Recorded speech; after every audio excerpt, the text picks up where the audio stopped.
disagree with something I have on the board, go ahead and hit that request button, and we can definitely go ahead and talk about it. I'm just going ahead and waiting for anyone who wants to come up and speak. I appreciate y'all for being here. For anyone who watches over on YouTube or Twitch or anything like that, you would have to come over to the TikTok.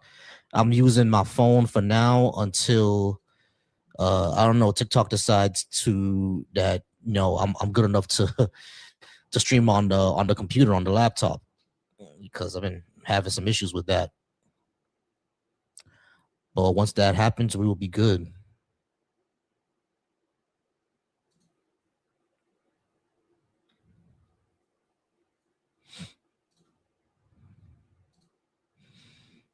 All right, y'all. What's going on out there? Y'all, what's going on out there?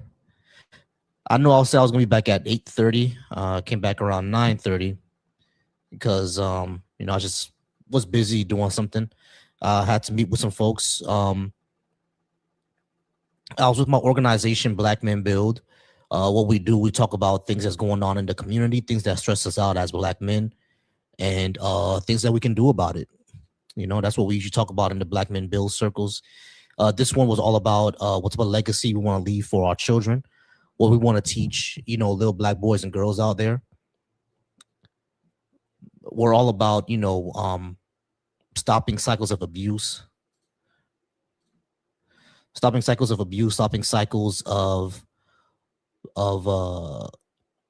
spankings and stuff like that.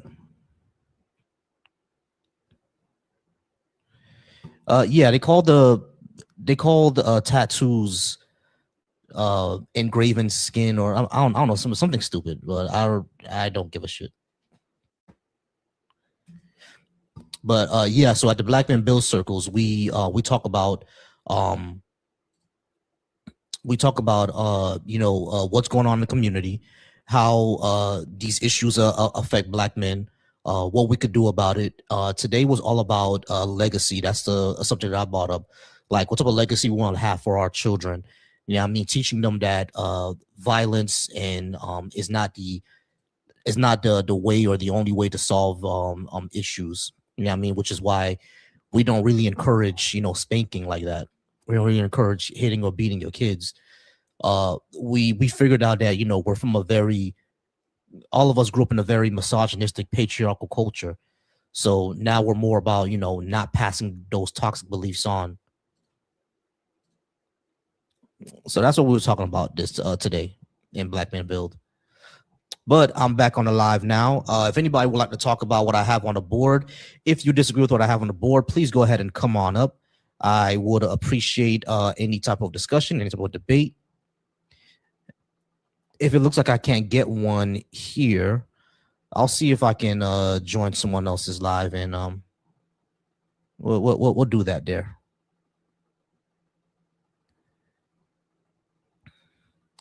So we're going to go ahead and around and just give it a second, give it a little wait. I've only been on for a few moments now. I'm going to see who else comes in, and we'll talk about what I have on the board. If you're watching over from YouTube. America was never great, really. Who ended World War II, genius? All right. So this is what we're going to do, all right? You actually are going to You're come clearly not smart. You're not a victim. All right. So you're going to respect my platform first. This is not your stage. So it's not your stage. There's not your stage. So there's not your stage. So we're actually going to respect each other. We're actually going to respect each other.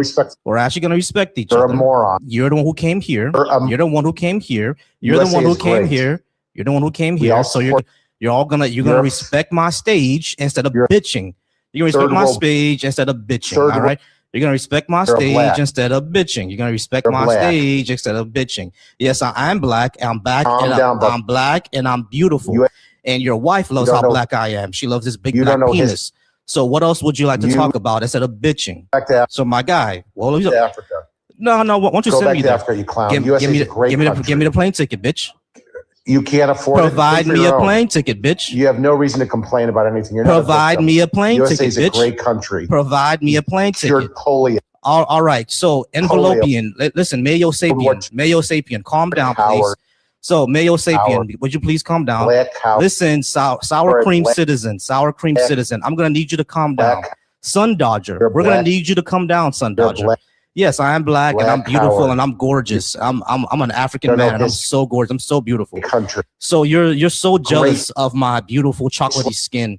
Are you? Is it because of my beautiful chocolatey skin that makes you so upset? Is it because of my beautiful chocolatey skin that I get that you're so okay? Okay, yeah. So smart, genius. That's genius. Yeah, is that the best you got? Is that the best you got? Is that the best you got? Is that the best you got? Bro, he's saying the N-word like he's not like half black or something. Hey,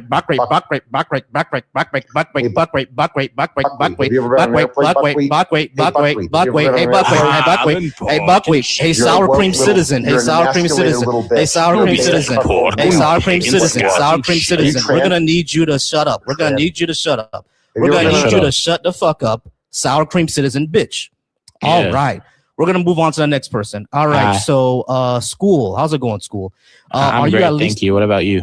I'm all right. Are you at least 18? And did you disagree with something I have on the board? Yes, I am 19. Yes, I do disagree. All right. What'd you disagree with? Not really the bottom three. I think I believe in God, but I don't really go into the religion stuff. I disagree with the America was never a great part. All right, cool.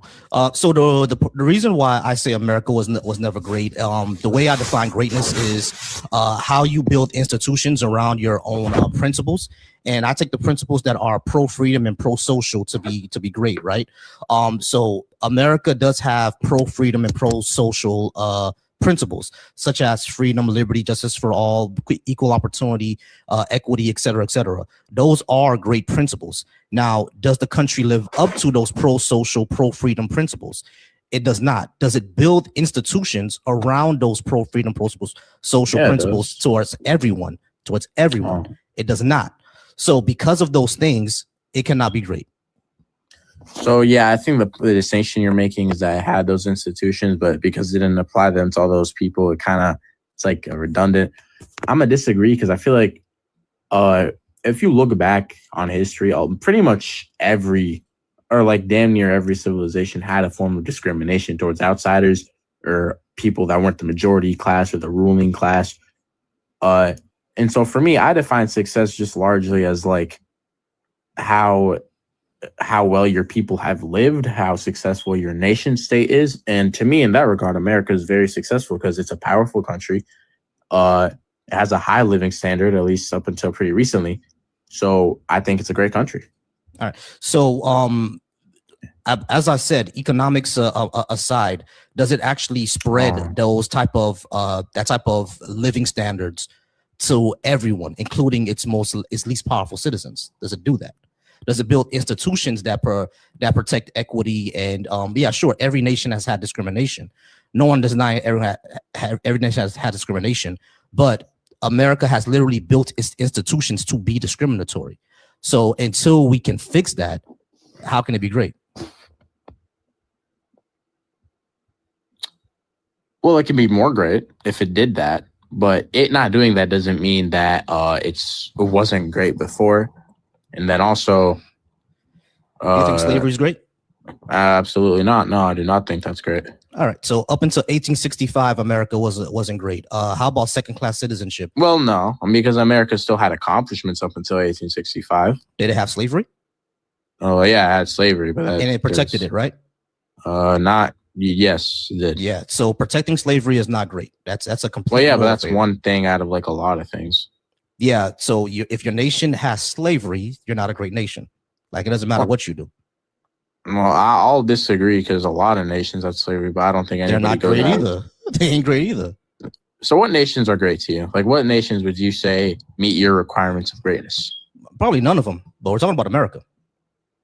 Well, if none of them meet your standard of greatness, then I just think you have a bad standard of greatness, because that would imply that nations don't accomplish things or haven't done great things. I'm not talking about accomplishing things. I'm not talking about accomplishing things. Again, I told you what my that's why your definition of greatness isn't good. Yeah, no, it still is good because because Germany accomplished great. Nazi Germany accomplished jet engines. We're gonna still call Nazi Germany great.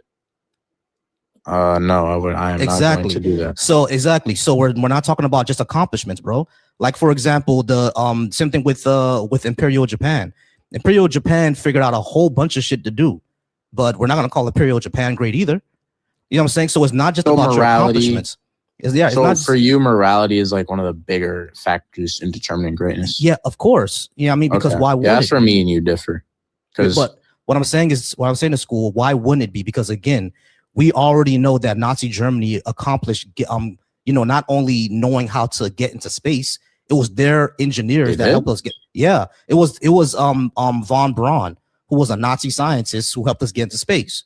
Oh, I see. Oh, yeah. So the Nazi Germany itself didn't go into space, but they had scientists that later on helped. That later on figured out how to do it exactly. Yeah. But what I'm saying is that it accomplished those great things, but those accomplishments didn't stop it from being just a completely horrible society, right? Oh well, Nazi Germany was an evil country, yeah, but the society for the Germans living there was up until the war was decent, I guess. What about the Jewish? Well, they're not white, so. Right. See, that's the problem there, right? Well, yeah. So if you're not right, exactly. But if you are, Jews are white. But if you have a category of people who are not living up to, who are second class citizens, who are enslaved, who the institutions that are supposed to give them the same opportunities as everybody else cannot get those institutions because it's literally built to exclude them. How is that a great nation? Because there are other factors. Yeah, great. There are other factors, but you just said that my example of them building all those institutions but excluding people literally made them not great. So why wouldn't that not apply? Well, that's a bad thing that they did, but it doesn't negate all the other things that they did. And then you also look at the history of social justice. The United States, but the United States and the West is one of the This would all mean this would all mean Nazi Germany was great according to you.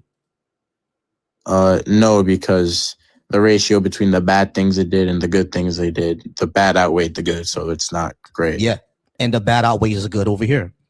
I would disagree. Okay, so does America protect equal rights for all the citizens? Relative to the rest of the world, yeah. All right. Do your opportunities in America depend on certain factors that are not out of opportunities? Does the opportunities in America depend on factors that are not in your control? To a small degree, yeah. Not to a small degree. I would say it's to a small degree. It's not. Your opportunities. I mean, I'll give it. The immigrant groups that come here. Your opportunities are highly Chinese. Hold on, school. Your opportunities are highly based on your socioeconomic status and your race. I'm not gonna disagree with that. Those are factors. But then also, the United States is a country where you can, if you're an Indians or Chinese people, one of those two, they're the highest income scorers by average. I don't think there's another country on this earth where a totally foreign and unknown ethnic group can come in and just become the most wealthy on average group. The United States is great in that regard. You're welcome to you understand that those groups were already well off in their own countries, right? No, India is not a very well off country. China wasn't for a good period. That's not what I said. I said those people that come from there were already well off in their countries. That's not true. Coming to America is very expensive. You understand that? Okay, well, I'll give an example. Did the Chinese and the Japanese, mainly Chinese, that came to the United States in the 19th century to build railroads, they weren't very rich. I think a lot of them were forced to come over here just for cheap labor. No, I get they weren't well off at all. I'm not talking about that. I'm talking about contemporary times. The Asians who come over here are usually very well off. No, there's been studies on it. They're doctors and they're engineers. Yeah, they become doctors and engineers. They aren't in those countries. No, they already graduated with those degrees India in their actually countries. has a caste system. I know it has a caste system. School, hold on. Yeah, slow down for me. Listen, when it comes to Indians and Asians, like Chinese and Japanese, a lot of them have already graduated in engineering or medicine before they get here. They get here with those jobs, which is why they're wealthy. Of course, if I'm someone, it's the same thing with Nigerians. A lot of Nigerians come over here were already doctors. Like they graduated in medicine in Nigeria or the UK, and then they migrate over to America and they come here being a doctor. So they're going to be, so they're going to be well off if they graduate in medicine over in the UK and then migrate to America and to Well, get that a job doesn't as a really doctor. negate anything because it still couldn't be done in other parts of the world. If let's It could say be done in the UK, it could be done in Canada. A lot of Indians are well, actually that's moving to also Canada. part of the West. That's also part of Western civilization, and America's a Western country. Well, I'll give an example. You're Haitian, right? Just by the flag in your bow, are you Haitian? Yep. Okay, I don't think there's a world where a Haitian person can migrate to, let me think of Japan and have the success they would have in the United States. I don't think that would happen. Who's Naomi Osaka? Repeat that. Naomi Osaka. Never heard of her. The tennis player. You like tennis? Yeah, her father's Haitian. I played in high school. Yeah. Yeah, her father's Haitian. Yeah. She's mixed race though. Yeah. Yeah, she's half Asian. She's half Asian. You just asked me who that was, and now you know who it is.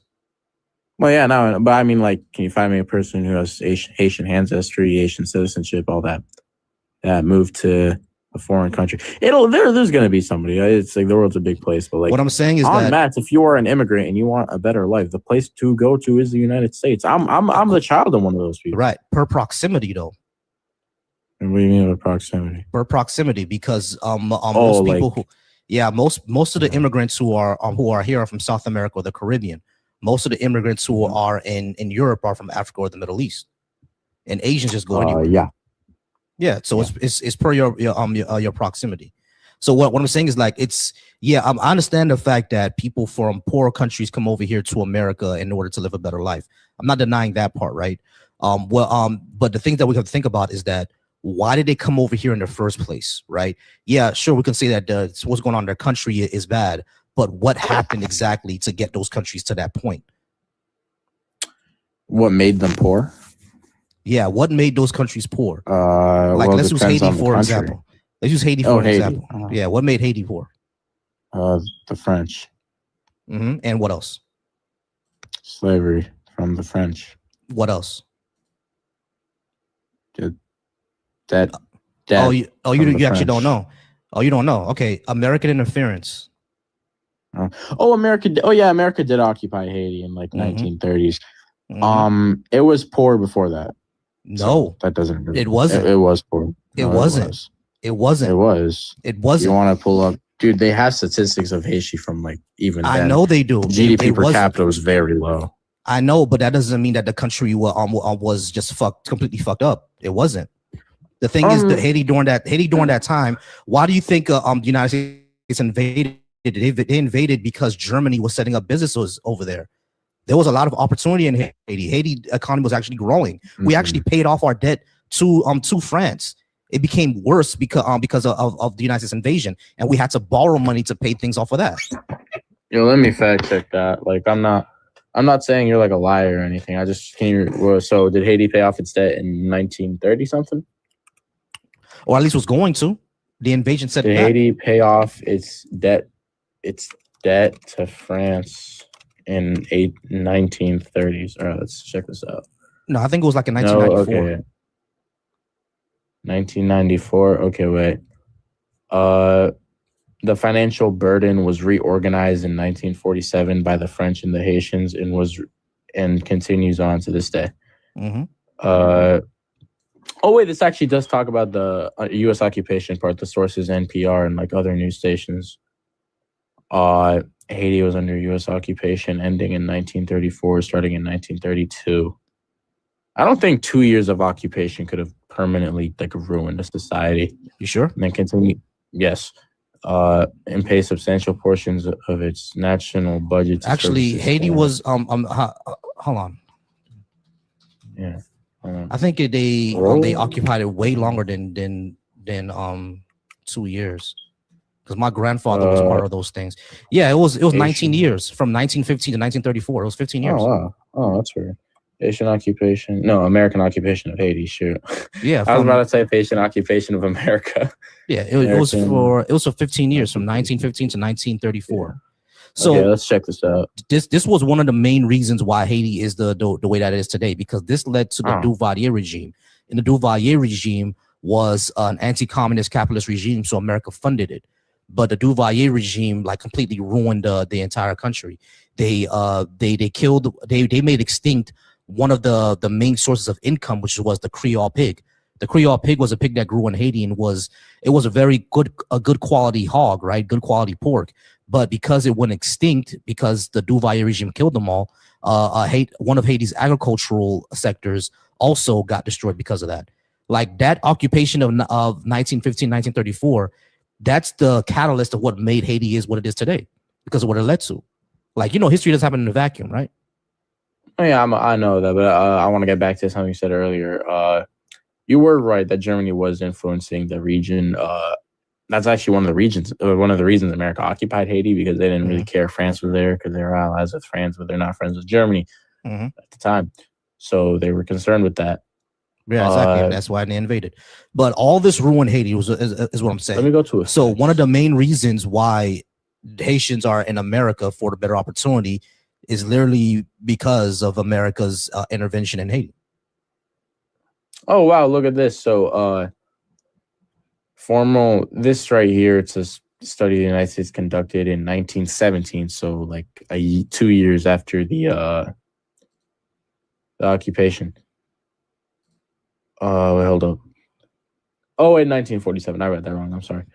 So for the time that Haitian rural peasants who comprised lived close to starvation levels. Let me keep reading. I'm trying to get to where we're trying to go to here, bro. What are we looking at? What are we looking for? I'm just looking at the history, because as you said that American occupation made Haiti poorer. Yeah.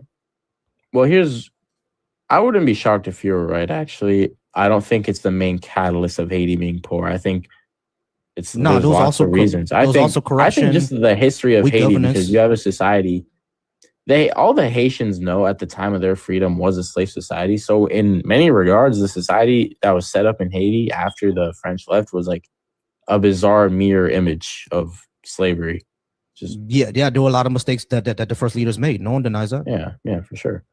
Yeah, no one denies that. But I know Haiti has a history of instability, weak governance, corruption, stuff like that. Yeah, all those are factors. I'm saying in our contemporary times, one of the main reasons, or the main reason I would say, is because of American interference. Because America didn't only interfere in during that time; it also interfered in the early 2000s. Yeah, and it interfered before, right? Like the 1840s. Yeah, not just the 1840s. I'm talking about the 1990s. They had that interfered. 90s. And in the 2000s, it interfered. Yeah, I mean, so well, it's no, like Haiti in the 90s and 2000s, I believe that occupation was 100% justified. If you look at what was going on in Haiti at the time, it was like vile stuff. You talking about under ICE? Can you repeat that? ICE? Yeah, ICE is horrible. No, I'm talking about Aristide. No, the reason why America occupied in the 1990s is because Aristide asked for reparations. He asked for reparations from France, and then he got ousted. I don't think that's true. Actually, I'll give you that, because I'll just be open about that. You know more about that than I do. So you say the occupation of Haiti. Right. So what I'm saying is that all of these, all these are contributing factors, right? We know there are other contributing factors, but these are some of the main ones. What I'm saying is that the reason why there's a lot of Haitians here in America right now is literally because of American interference. You can say the same thing for South America. So yeah, those nations, it's hard for them to build themselves up. Why don't they because of all these issues? Well, I don't think that's no, I disagree, because Latin America had more ties to Spain than the United States for much of its history than Haiti. Haiti, France is like the main. Right. I'm not sure if you ever heard of the Monroe Doctrine, but according to the Monroe Doctrine, which is the Monroe Doctrine is justified 100%. It's not, bro. It really isn't. It's just a matter of geopolitical reality. The United States, for its national security, should not have foreign influences in the Americas. Right. No, but what I'm saying is that if Brazil wants to trade with China or Russia, let it do so. What the fuck I got to do with us? That's not what the Monroe Doctrine does. It just means and the Monroe Doctrine is kind of obsolete. I think it should be brought back, but it is pretty kind of obsolete. What it just did was that if you were a European power in the 19th century, what you couldn't do was set up new territories. You could maintain what you already had, but you couldn't keep it. And in many regards, it wasn't even enforced by the United States. The British enforced it up until the United States got powerful enough in the latter and we half of the enforce it 19th century. ourselves, exactly. But what I'm saying is that when it comes to the Monroe Doctrine, it went beyond just a foreign person can't own territory here in the United States. It was like, this is our sphere of influence, and any other influence that comes in is going to be crushed, which is why a lot of leftist movements in South America were crushed, because America would go in there, either coup their leaders or coup their leaders, assassinate their leaders, etc. But the thing is that what I'm saying is that caused, no, that's not justified. That caused the crisis. All those caused the immigration crisis we're seeing today. So how is it justified? You can't break it and then say I don't want to buy it. That's not why we have the immigration crisis. Yes, it is. We have those countries. School. Hold on. Yeah. Those countries are unstable for a reason. And the reason why they're unstable is because of America's constant intervention in that region.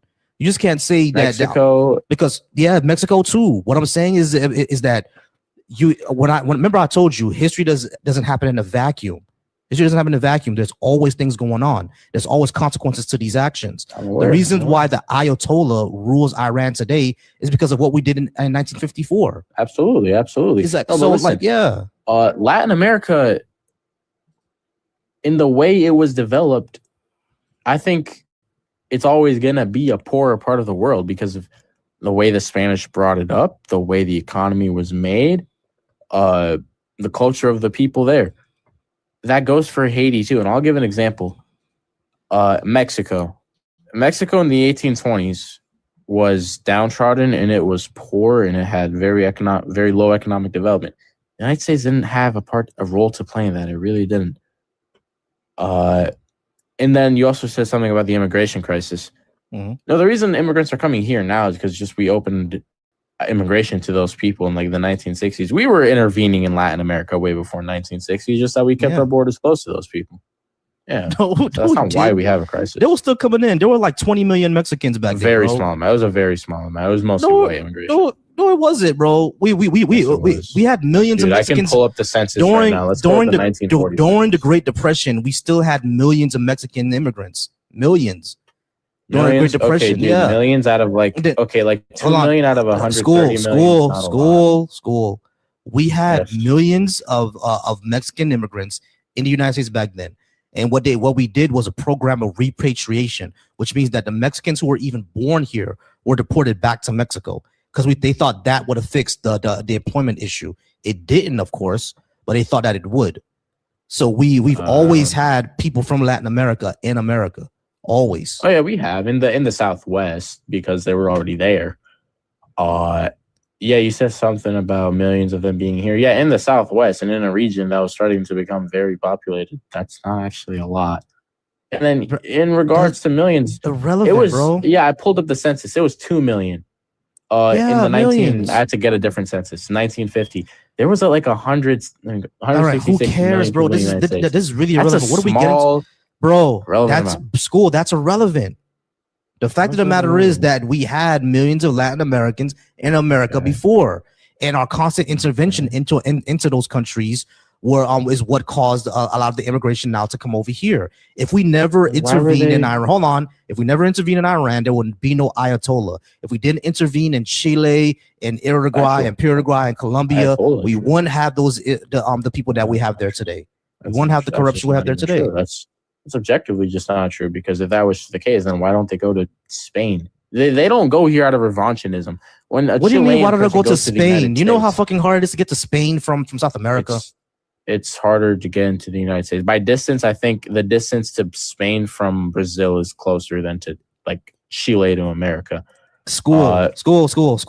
The Atlantic Ocean exists, bro. What are you saying? Ships exist. We have naval transportation. Well, yeah. No. Do you understand how hard it is to go over the water to Spain? Do you understand how difficult that is when you could literally just walk to America and get a ferry?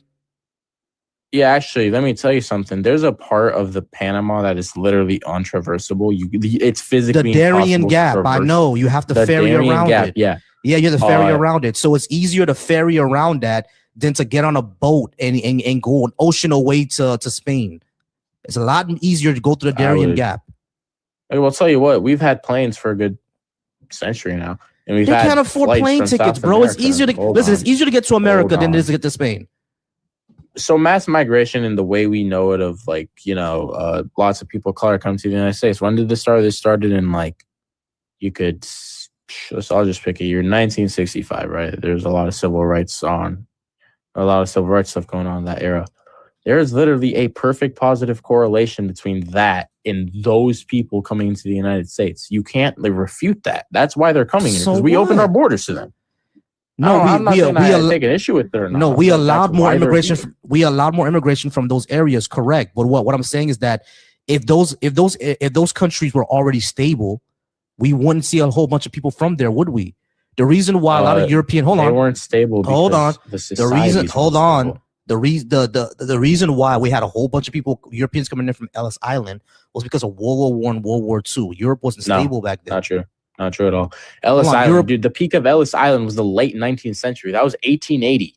That's when they like the Gilded Age. Yeah, that was 18. The peak of Ellis Island was in the early 20th century. When did Ellis Island peak? And either way, even if it did peak back then, they were major before that. When did Ellis Island? I know Ellis Island was major before that, but Ellis Island became a major port of people coming in during the 1920s. Oh wow. Yeah, no, the peak of Ellis Island reached its peak in annual immigration in 1907, 7 years before World War I started. Yeah, and then it continued, right, for decades. And it decreased. It decreased. It decreased after 1907. It didn't decrease after 1907. It definitely didn't decrease after 1907.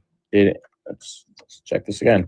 Immigration to Ellis Island begin to decrease after that. I'm sorry, I have like an Apple keyword. They're kind of trash. Ellis Island begin to decrease after that point.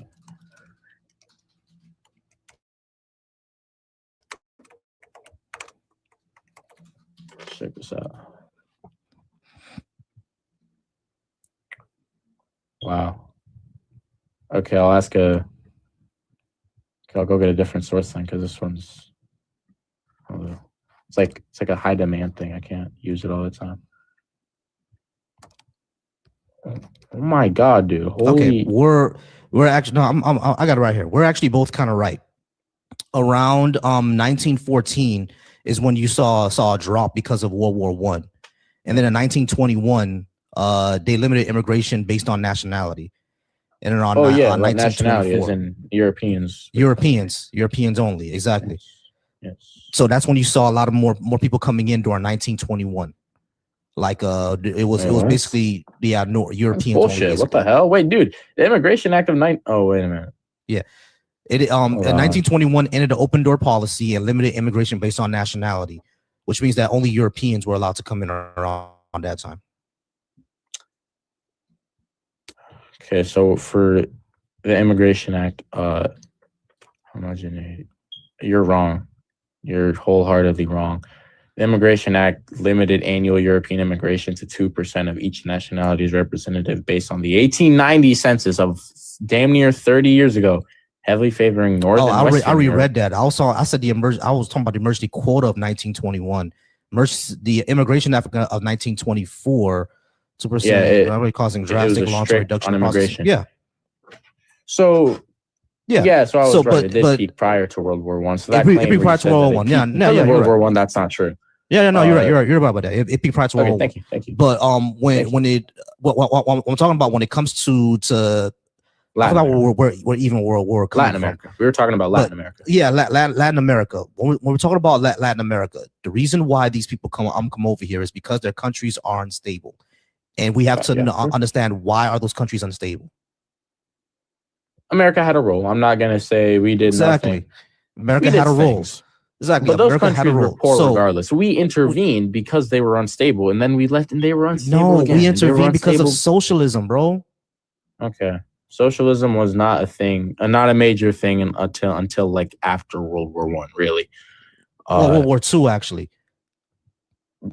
Proves my point even further, and we were definitely intervening in Latin America prior to that, but they still weren't coming over here. So to that, I say, let's just pick a Latin American country. Let's just pick one Latin American country and really analyze it.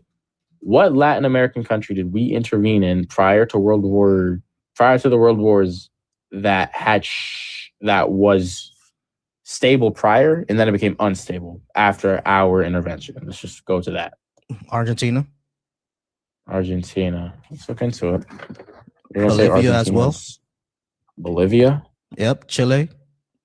Okay. Well, no, I just want one. You gotta pick one. I mean, we can go into them later, but then it'd be just more complicated. What would be the point of all this, bro? What would be the point of all this? America intervened in these nations, and they've been unstable ever since. Speaking about immigration, me and you differ on that. Where I'm saying that those nations I'm saying that they came unstable over regardless. They weren't unstable regardless. Chile was not unstable when America intervened. Poor. It was definitely poor. I'll tell you lots of things. It might have been stable, but it was poor.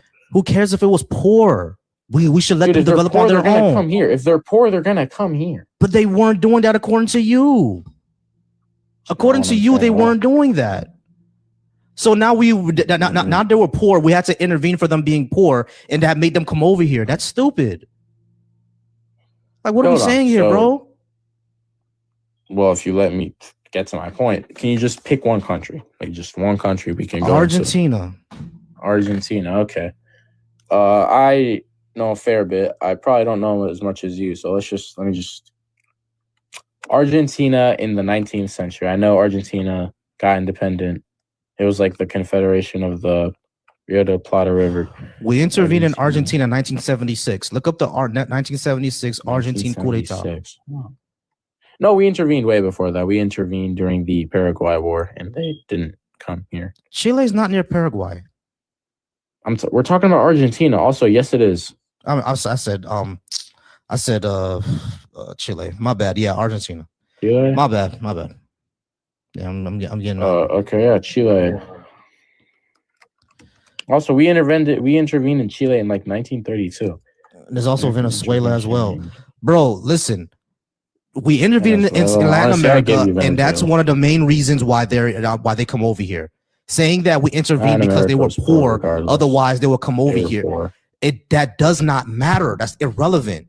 We're talking about the reason why they immigrate. Poverty because their countries are poor. Their countries are poor and they're unstable. Why are they poor and unstable? Yeah. They're poor and unstable because of our intervention, bro. No, they were unstable. They were poor and unstable. No, they weren't. Not Argentina. Argentina was not. Neither was Venezuela. Neither was Guatemala. No, they weren't. They were downtrodden. You want to talk about poor? Yeah, they were poor. There was like a very small, all right, bro, rich class. All right. Yeah, I'm not doing this anymore. All right, if anybody else wants to come up, we can go ahead and talk because we're not getting anywhere, bro. I'm telling you, we're not getting anywhere. We're really not getting anywhere. I'm sorry, we were not getting anywhere. I'm sorry, man. We were not getting anywhere. We just gotta nigger. Cool. Are you jealous that I get your mom and your sister? Is that the reason why you're so jealous? Is that the reason why you're so jealous? Yeah. Hey, y'all. So Reverend is always jealous of my chocolatey penis, and that's why he has to come up here and shout the N-word.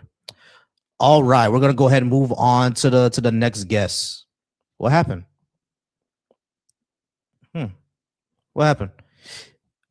Y'all go ahead and keep smashing that like button. Keep hitting that like. We're gonna go ahead and keep it rolling. We're gonna go ahead and keep it rolling. Y'all keep hitting that like so we can get more people in here. Shout out to everybody who's watching me over on the. One second. Shout out to everybody who's watching me over on TikTok, not TikTok, on YouTube. If you're watching me over on YouTube, over on the Deconstruction Zone, over on Deconstruction Junction, over on Black Atheist Coalition, over on my own channel, Volcy Thoughts, you can go ahead and hit that request button. The request button, it's not really a button. It's really the link that's pinned on top. You can join me there. Go ahead and look at the link that's on top that's pinned, and you can go ahead and join me there. Y'all go ahead and like the live. Over on the Deconstruction Junction, the link is pinned to the top, or you can go ahead and speak with me.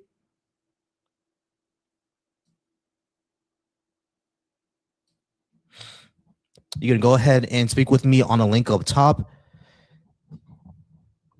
All right, y'all. We're just gonna go ahead and wait for another guest. We're gonna see who else comes up.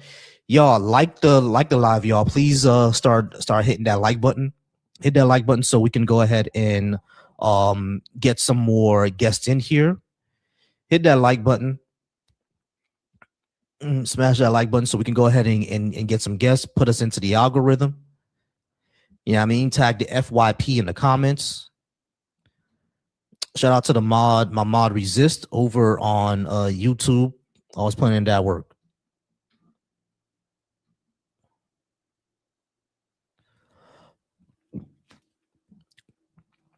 I wish I had my what's the thing called again? I wish I had my phone number today. I don't have it today. I think I'm going to bring it back either tomorrow or next week. I'm gonna bring the phone number back so we can start talking on the phones again. So tomorrow, next week, I'll go ahead and have the phones. Tomorrow, I think I'm gonna have the phones, y'all. All right, y'all. So we're just waiting for any other guests to come in.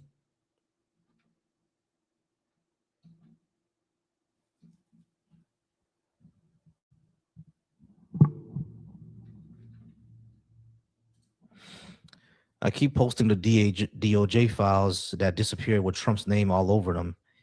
And yes, real comment flag. Yeah, that's gonna happen all the time.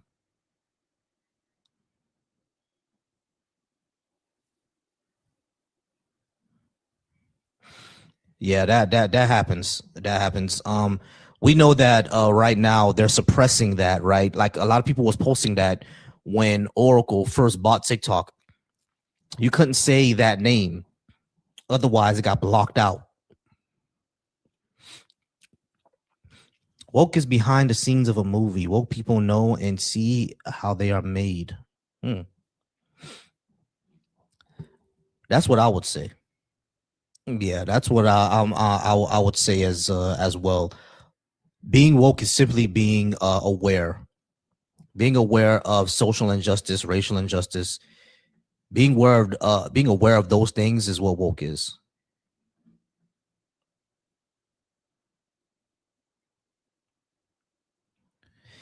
Yeah, limitations. I'm over here on TikTok. If you go over to TikTok and go over, and type in Volcy thoughts, you should be able to find me, and then you can go ahead and request up on the live. Remember, you have to be on you have to be on, what's that thing called again? You have to be on your phone. TikTok doesn't allow computer like guests yet. And yeah, limitations. It's the TikTok one. If you're on a computer, you can click the link, or if you're on your phone, I'm not sure if they have clickable links on phones yet. But if you can't click the link on your phone, you may have to like take a picture of it, and then you'll be able to click the link. If you can't do that, just open up TikTok and find my profile. Just find Volcy Thoughts, and then you could go ahead and come on up. I don't have the phone number today because for some reason TikTok Studio, they throttle your views if you use TikTok Studio for a while, unless you have like 1 million subscribers or 1 million followers or something like that. If you have like 100 something thousand followers, then they won't throttle your views. But when you're a channel like mine, my profile only has about 7,000 right now. I'm trying to get up there, y'all. I'm trying to get more. All right, so follow me on TikTok as well. So yeah, I only have about 7,000 at the moment. So for some reason, when I use TikTok Studio on the computer, they throttle the views. Oh, pin link works. Okay, cool. All right, y'all. So the pin link works. So limitations. If you would like to come over to speak with me, I'm over on TikTok. Same thing with anybody else who wants to go ahead and talk. We're just gonna go ahead and wait for someone who would like to come through and someone who would like to have a conversation. I went ahead and tag something over on my Facebook as well, so folks will be able to see that and come over to speak with me.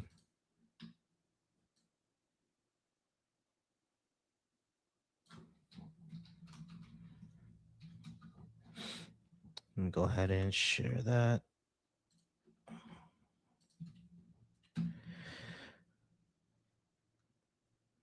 Cool. All right, it's shared over on my Facebook. Let me share it over on the. All right, so someone over on the Black Atheist Coalition asked me if I'm a troll, and no, I'm not. I'm not sure why I think these are trolls. People can genuinely believe these things. All right, NYPD said depends on the definition of woke. The definition of woke I'm using is the original definition. I'm not using the colonized definition. I will never use the colonized definition. No, he does have to tell us his definition. I'm not using the colonized definition. That's not what it means.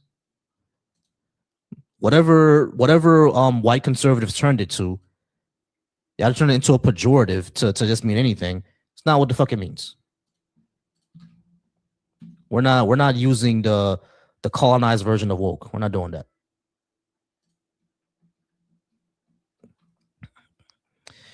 All right, y'all. So keep liking the live. We're just waiting for someone to come on in. We're just waiting for another person to come on in.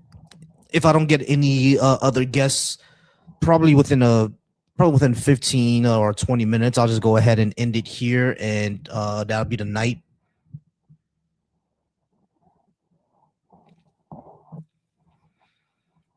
And here's another brave keyboard warrior who won't go to the request box and just go ahead and come on in and actually talk to me.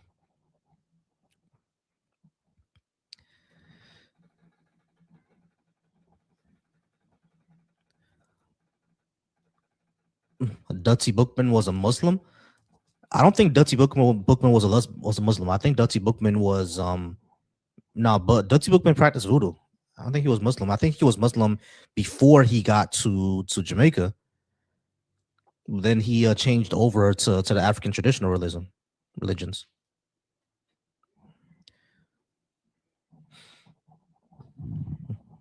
All right, y'all's. We're still waiting. Here we go. K-Dog with the racism. K-Dog with the racism, y'all.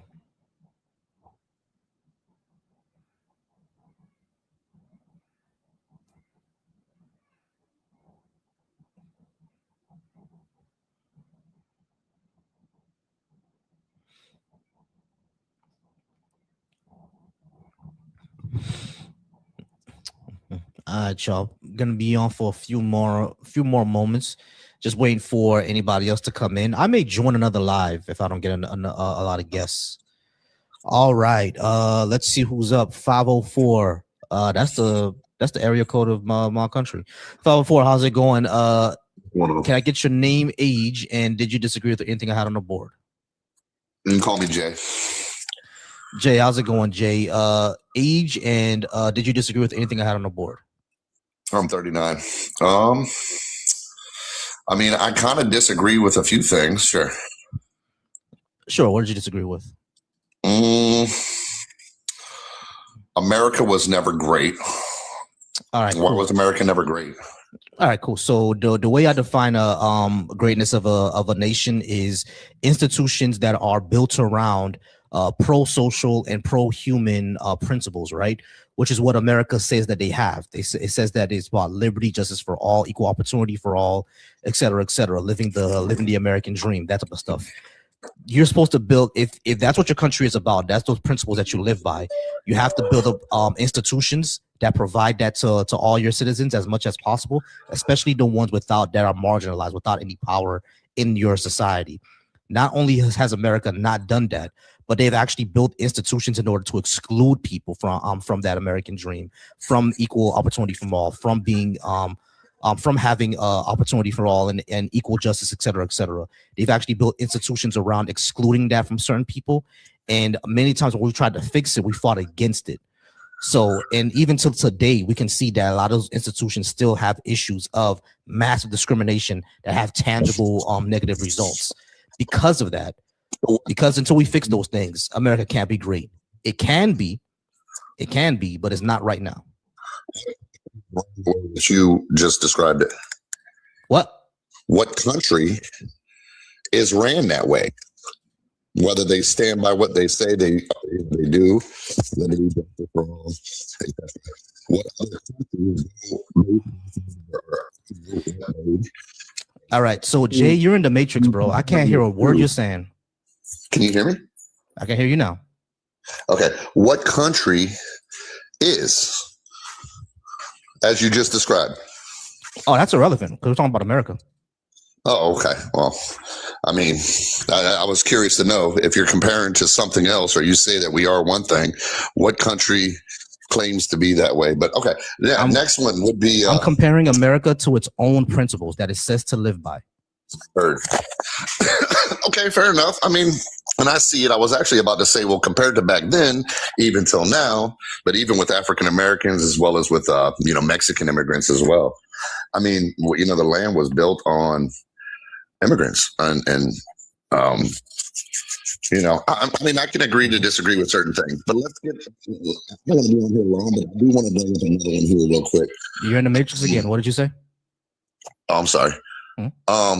Reparations for Black Americans. So my question to you would be, were you there? For what? What reparations are you due? Is my curiosity. I'm not saying you're great grandfather. African Americans are. You do. Okay, African Americans are freedom and your justice and your liberty. Okay, so all right, so Jay, you're in the Matrix again, so that's why you can't hear me. All right, so if you ask me was I? I'm not trolling. All right, I really can't hear you. I really can't hear you. You're like muffled. So I gotta mute you for a second because there's a lot of noise there.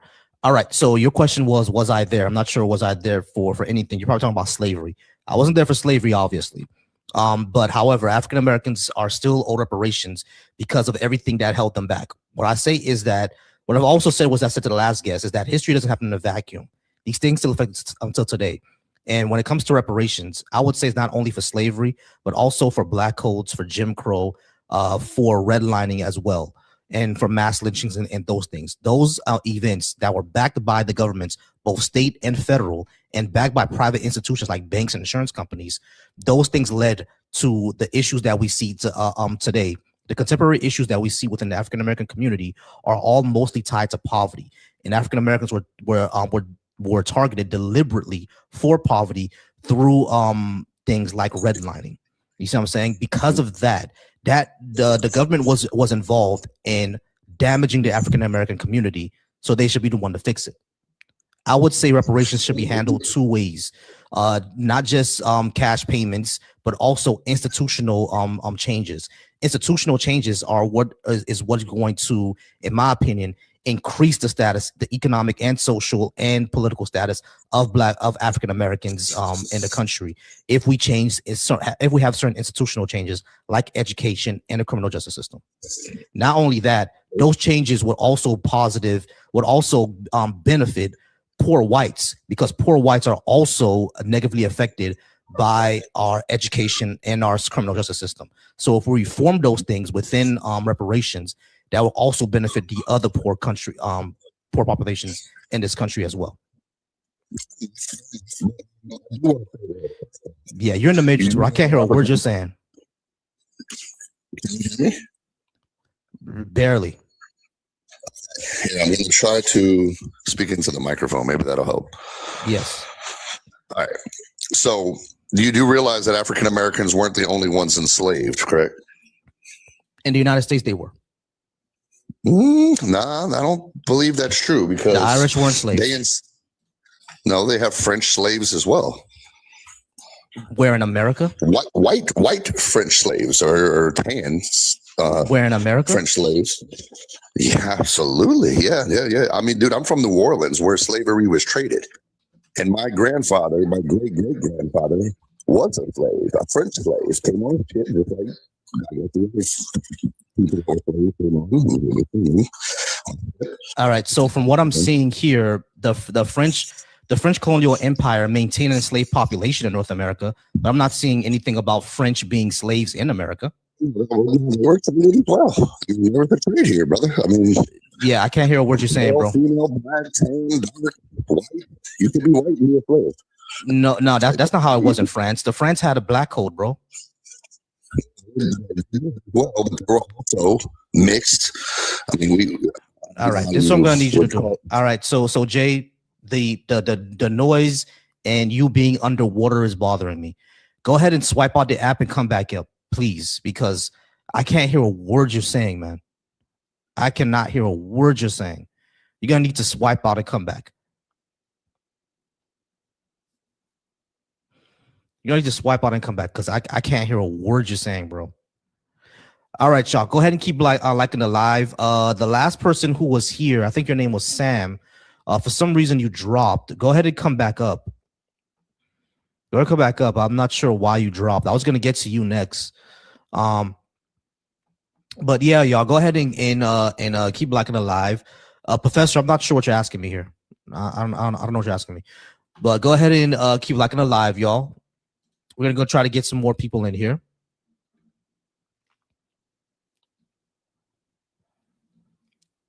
All right, hey, this is Locksmith Jay. There we go. All right, that's a lot better. All right, brother. All right. So yeah, I know the French had slaves, right, but they had black codes as well. Like the French code for slavery was the blacks, the black people and Native Americans. Those were the ones who were enslaved. I'm not saying anything about America itself enslaving French people. No, they did. It may not be there, but I mean, you know, it may not be. Are you talking about indentured servitude? Because that's not slavery.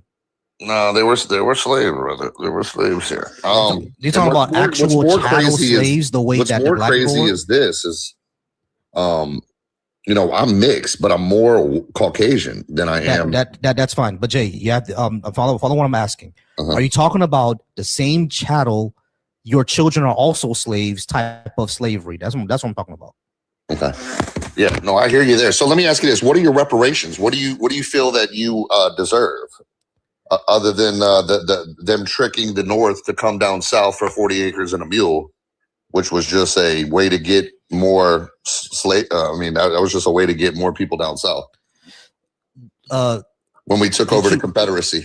Jay, did you hear everything else that I said about what reparations would be about? Did you hear all that? I'm sorry. No, I didn't. Okay.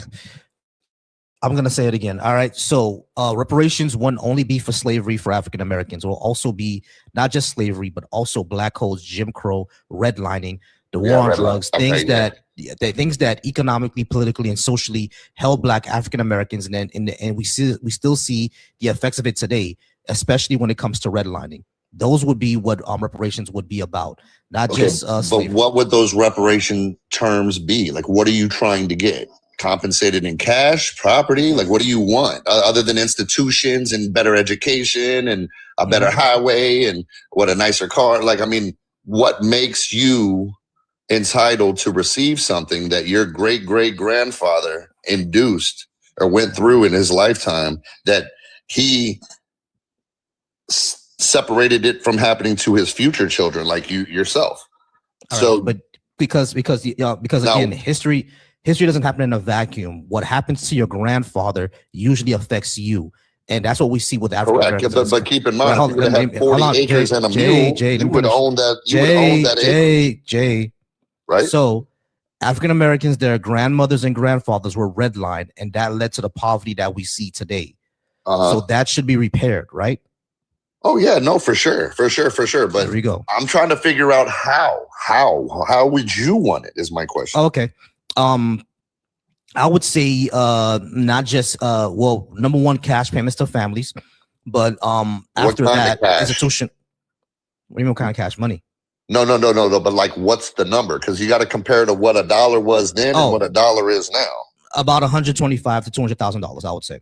Oh wow! So around that much to African American families. Now there are about 35 to 38 million African American family. Remember, I said families, not individuals. Yes. So families, right? So there are heads of households, et cetera, et cetera. So send it to the households. There are about 35, 38 million of those, right? So you So if wouldn't send it to those necessarily households, get it, would you? so no, I wouldn't.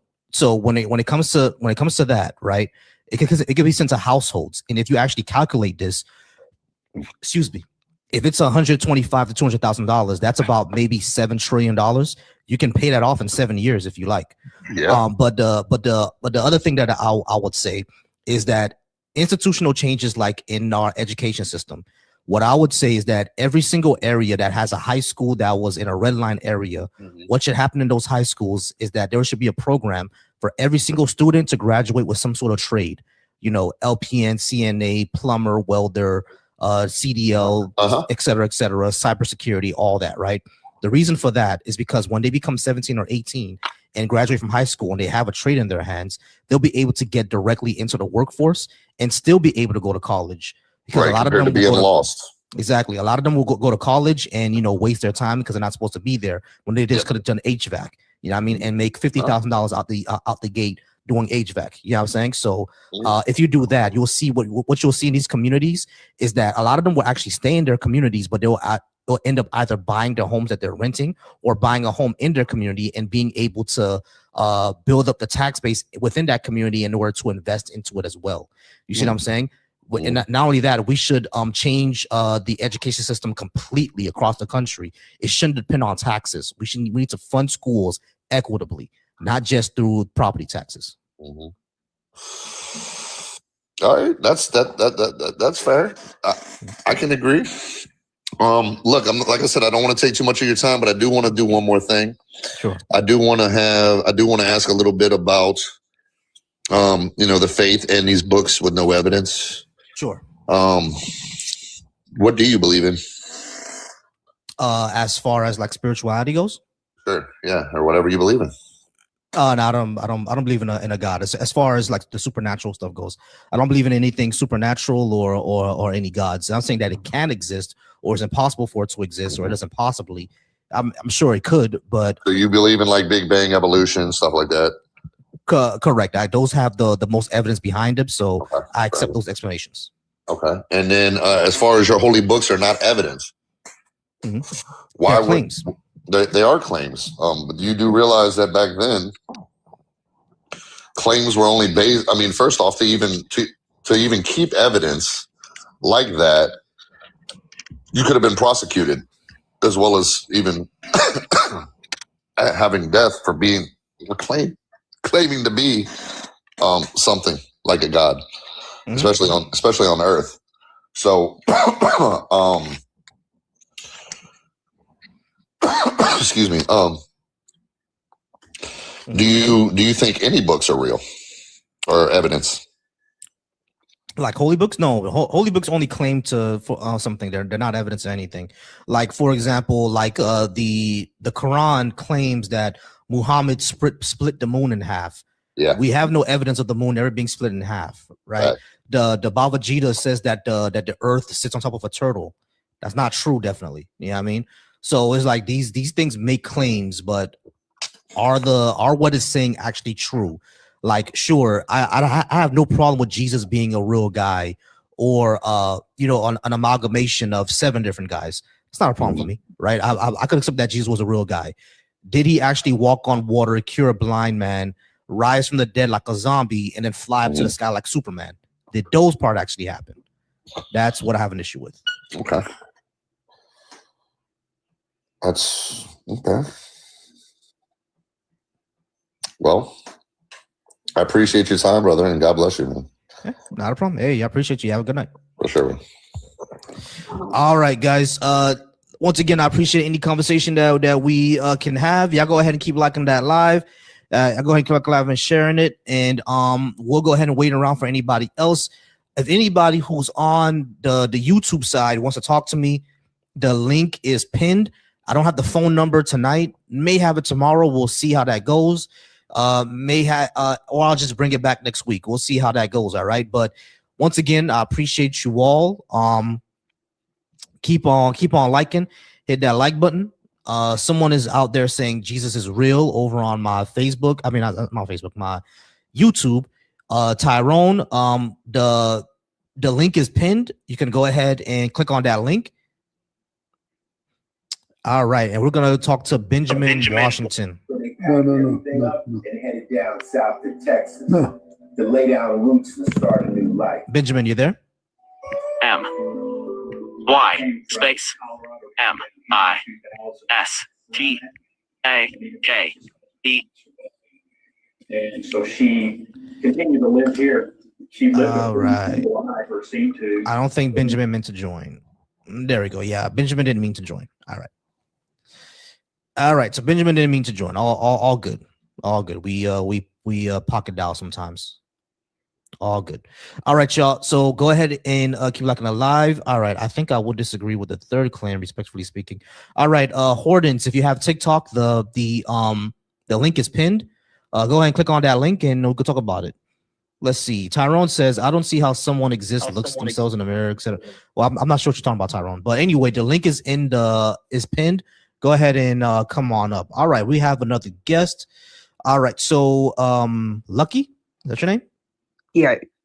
All right, how's it going, Lucky? Can I get your age and did you disagree with anything I had on the board? The faith is unreliable for truth. I have some contention with that. All right, sure. The reason why I say faith is unreliable, actually, let me get your age first. 25. Gotcha. All right, cool. So the reason why I say age is unreliable for to finding truth is because you can take something 100% on faith and be correct, and you could take 100% on faith and be wrong, like the ancient Egyptians who thought that the sun was Amun-Ra sitting up in his bed. It's not, but they believed that on faith. They built temples and pyramids to him, right? But that was all about faith. You see what I'm saying? So since faith is essentially a coin flip at that point, I don't think it's reliable. Why would you say it is? Do you plan on waking up tomorrow? Yeah, sure. Do you know that you're going to wake up tomorrow? No. Do you plan on waking up any day after tomorrow? Yep. And do you know that you're going to do that? Nope.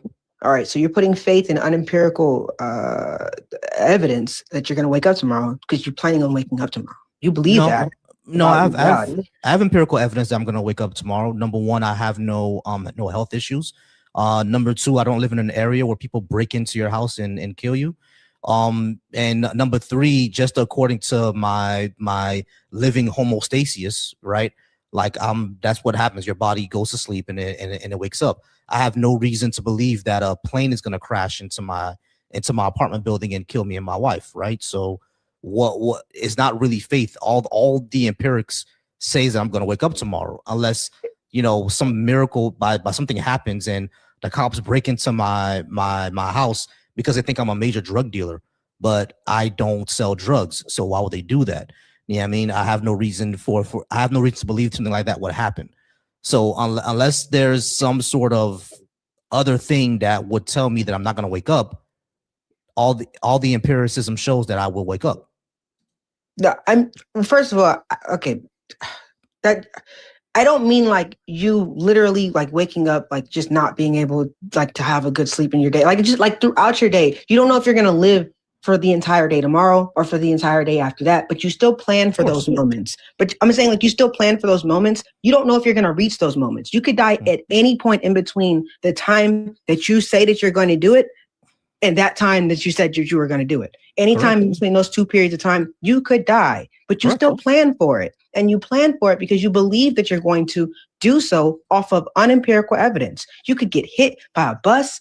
Somebody could shoot you walking to work. Somebody could crash into you in a car crash. A lot of things happen. A lot of things happen. You have no idea what can happen. So all I'm doing is I'm defending people's ability to have faith in unempirical things because we do it every day. I mean, I'm not saying that you shouldn't have faith or can't have faith. I'm saying that's unreliable, and you just show me why it is, because I don't know if I'm gonna die tomorrow. Now I still plan for things for next week. I still plan to go see my doctor in 2 weeks because I plan to live for the next 2 weeks. But yeah, I could die before then. That doesn't mean I shouldn't plan to go see my doctor. Of course.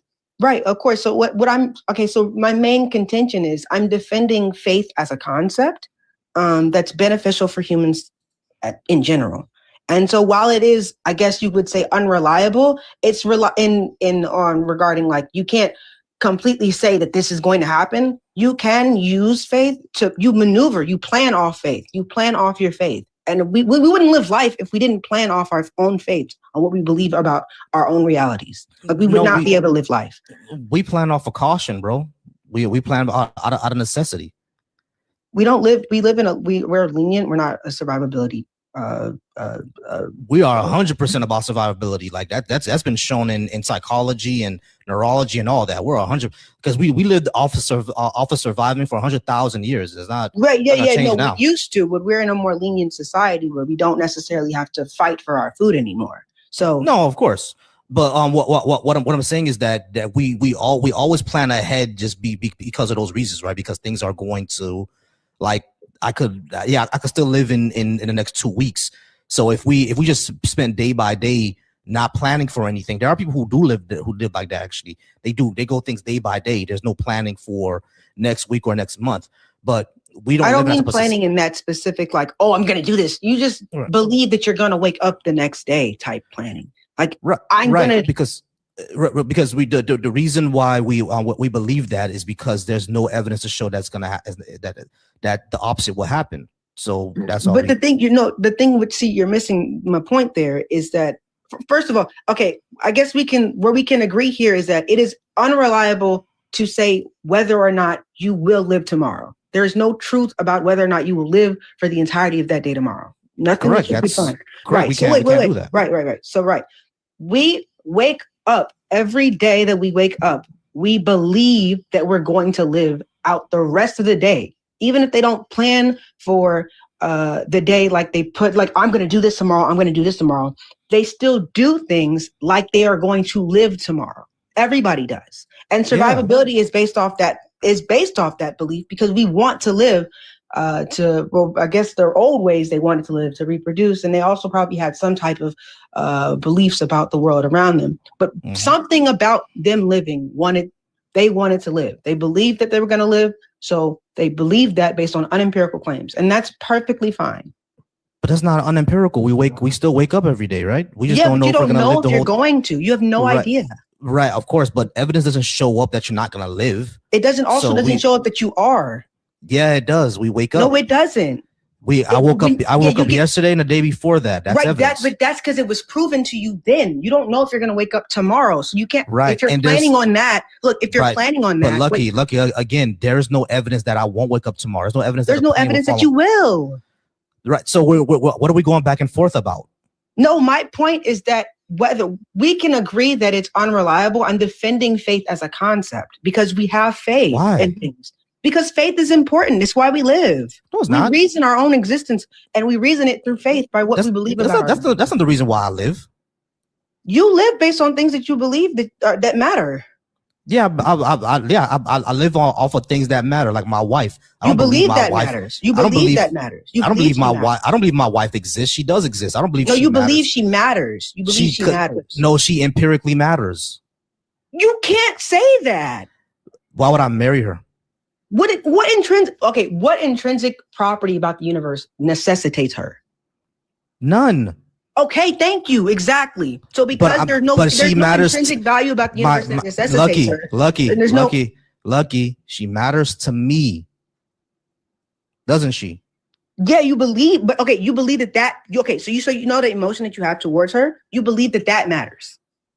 Yeah, it does, because it makes me do stuff, doesn't it? Right. Yeah. Wait. But why?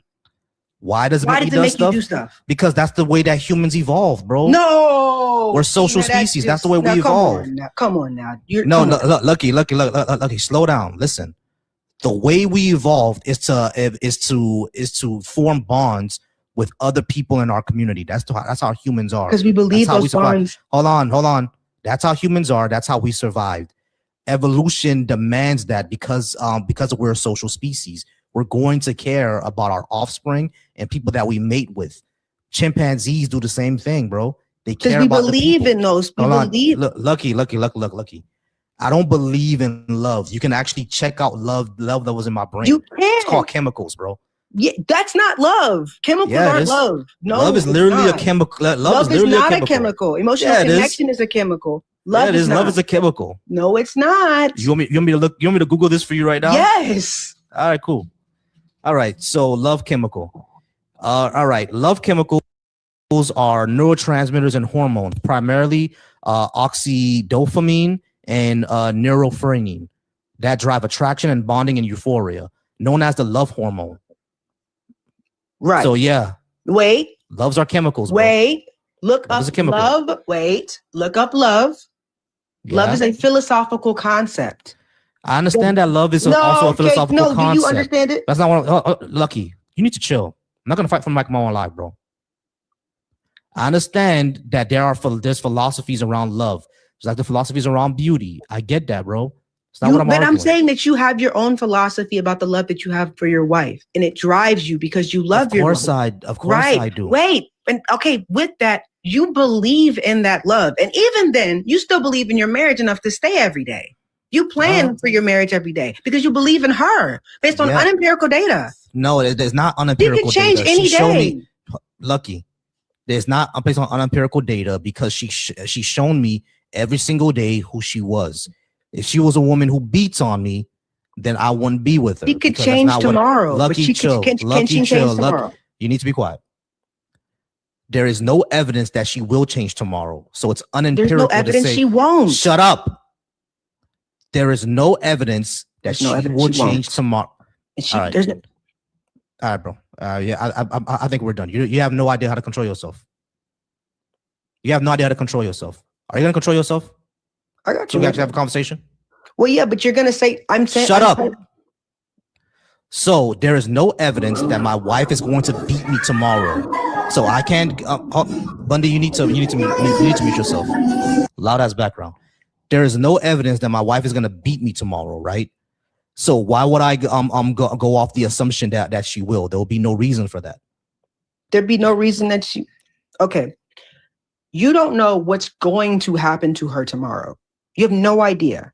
Do you? Do you know what's going to happen to your wife tomorrow? Okay, so do you plan on being with her for a long time, right? Of course I do. You don't know what's going to happen in the span of 10 years, in the span of 20 years, but you still plan on being with her for a long time, right? Of course. But beyond those time frames? Beyond those time frames, I plan to be with her until I die. That's belief. No, it's just planning. That's belief. Based on belief. I have no evidence that I'm going to die tomorrow, so I'm going to plan for tomorrow. You have no evidence that you're going to live for tomorrow, so you're planning off unempirical data. I'm planning off empirical data because I have no evidence. No empirical. I have no evidence that I'm going to die tomorrow. You never know when you're going to die. My friend, listen, Lucky. You need to understand how empirics works. It works on evidence. If we don't have any evidence that I'm going to die, why would I not plan to live? Because the opposite of dying is living, correct? So I have no evidence that I will die. So why would I not plan? This is stupid. This is very, very stupid. You work off of evidence, bro. That's how empirics works. You need to work off the evidence that you have. The evidence that I have is that I'm not going to die tomorrow. So yeah, I plan for tomorrow. I could be wrong. My plans could be wrong, but I'm still going to plan for it because I have no evidence that I will die tomorrow. We're past our time. All right, Bundy, what do you want, bro? You know I want all the smoke.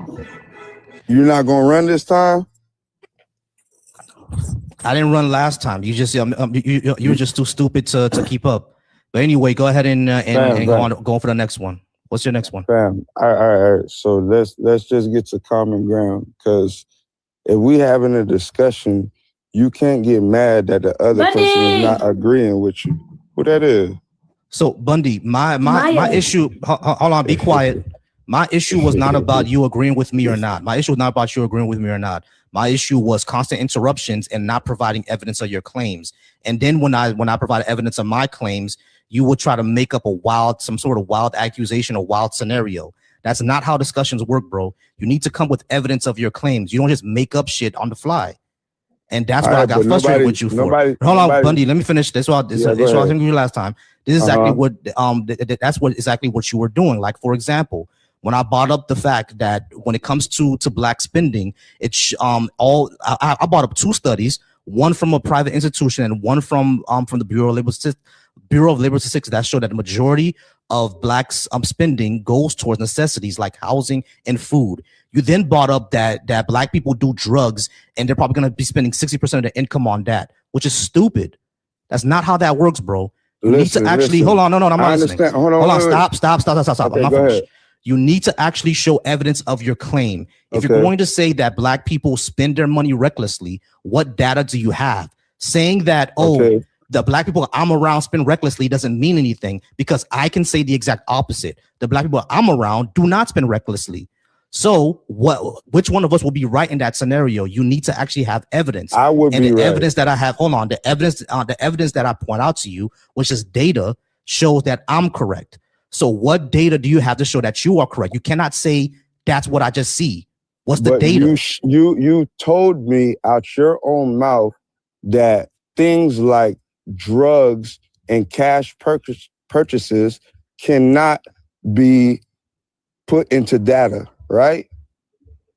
Not just cash. No, cash purchases can be put into data. I'm talking about things like drugs. You're trying to tell no one me, tracks that. So you're trying to tell me when a black person walks into Gucci, this is my buy problem. a Gucci with Bundy, cash. this is my problem. This is my problem. This is exactly what's my problem, bro. You're interrupting. You're actually not listening to what I'm saying. But you already was cash. No, let me finish. Go ahead. Cash transactions can be tracked because cash transactions can be tracked. All right, it's done by either government agencies or private institutions like the one that I gave you. So you're trying to tell me, you're trying to tell me somebody's tracking my cash transaction? Stop, bro. Stop. This is what I was talking about last time. But I'm saying you gotta make it make sense. I'm trying to. You keep interrupting. Okay. When these people do these studies, a lot of them are actually self-report when they want to know how much luxuries you spend on. A lot of things are actually self-report. They go by receipts. They go by what is told. And when it comes when I go to the store, I wasn't done. Okay. I just want to make it make sense. It's not when you go to the store.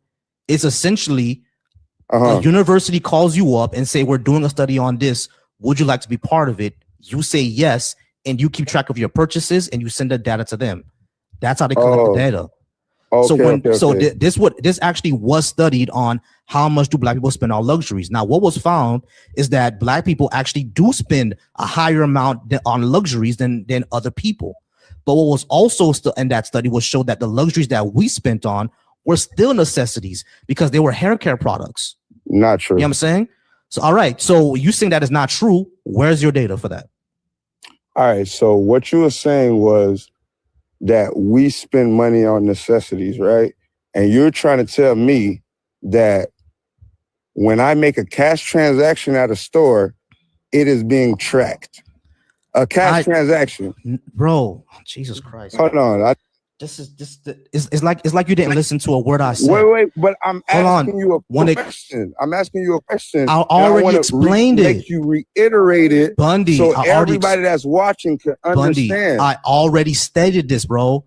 When it comes to things like cash, what happens when it comes to things like cash, what the people who do track it are the ones who actually do the studies on what people are spending on. And they track it by calling people. They don't track by calling people. What they do is they call you. That's what you just said. Bro, Bundy, you're not listening.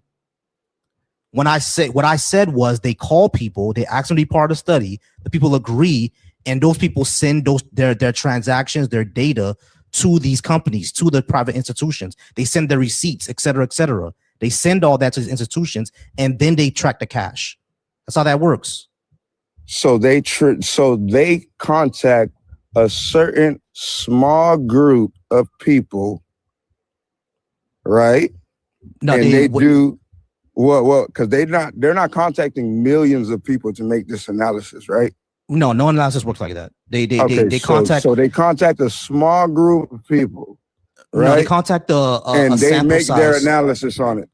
Right. They contact the sample size. What they do is that they what they do. Hold on, Bundy. I'm telling you, Bundy, hold on. Millions of Bundy, people, you need to hold on. We was basing this off of the pandemic. Okay. Listen to what I'm saying. The way that studies work is that they get sample sizes essentially. and a sample size is something that's comparable to the population. There's no way to call millions of people. That's not what's going to happen.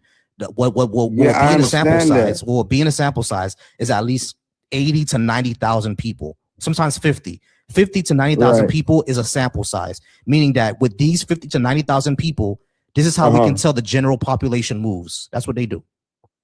Right. So when they've done that, every single time they've shown that black people spend the majority of their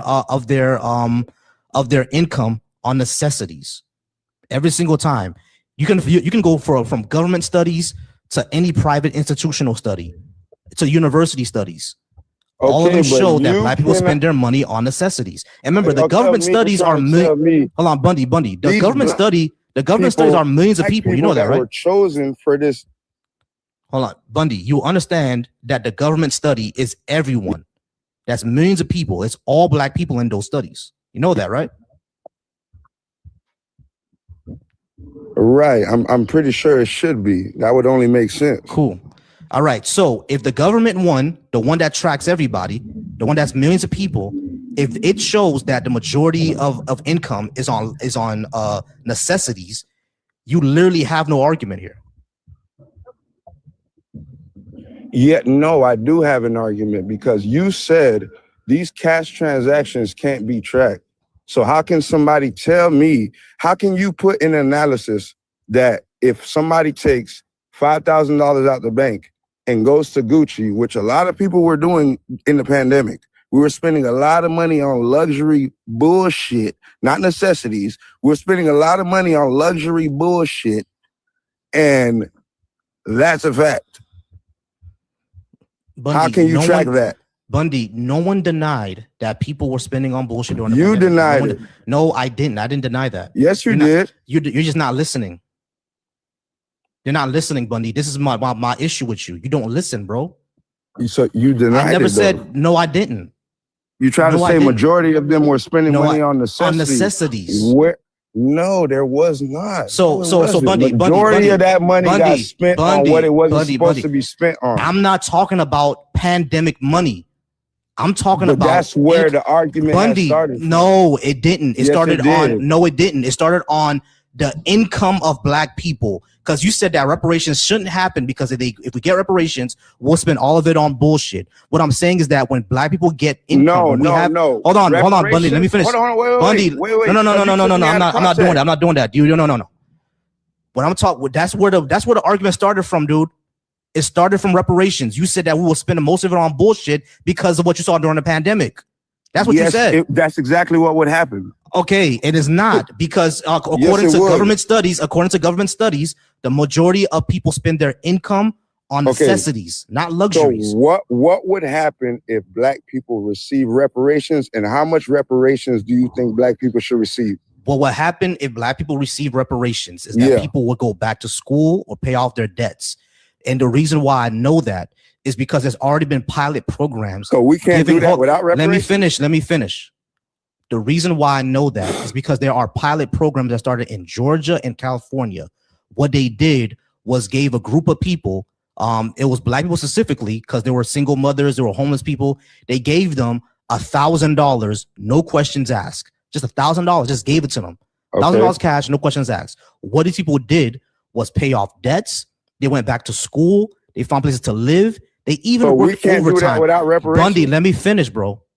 They even worked overtime.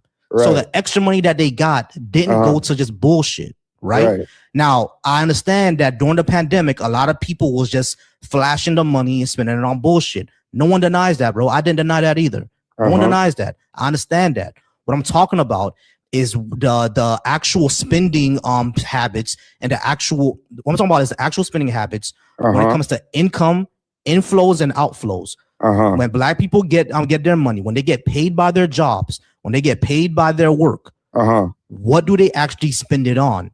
And every single research that we have shows that they spend it on necessities. Right. And so when it comes to reparations, if black people were to get an extra $50,000 to $100,000, we're spending all our money on necessities, why do we need reparations?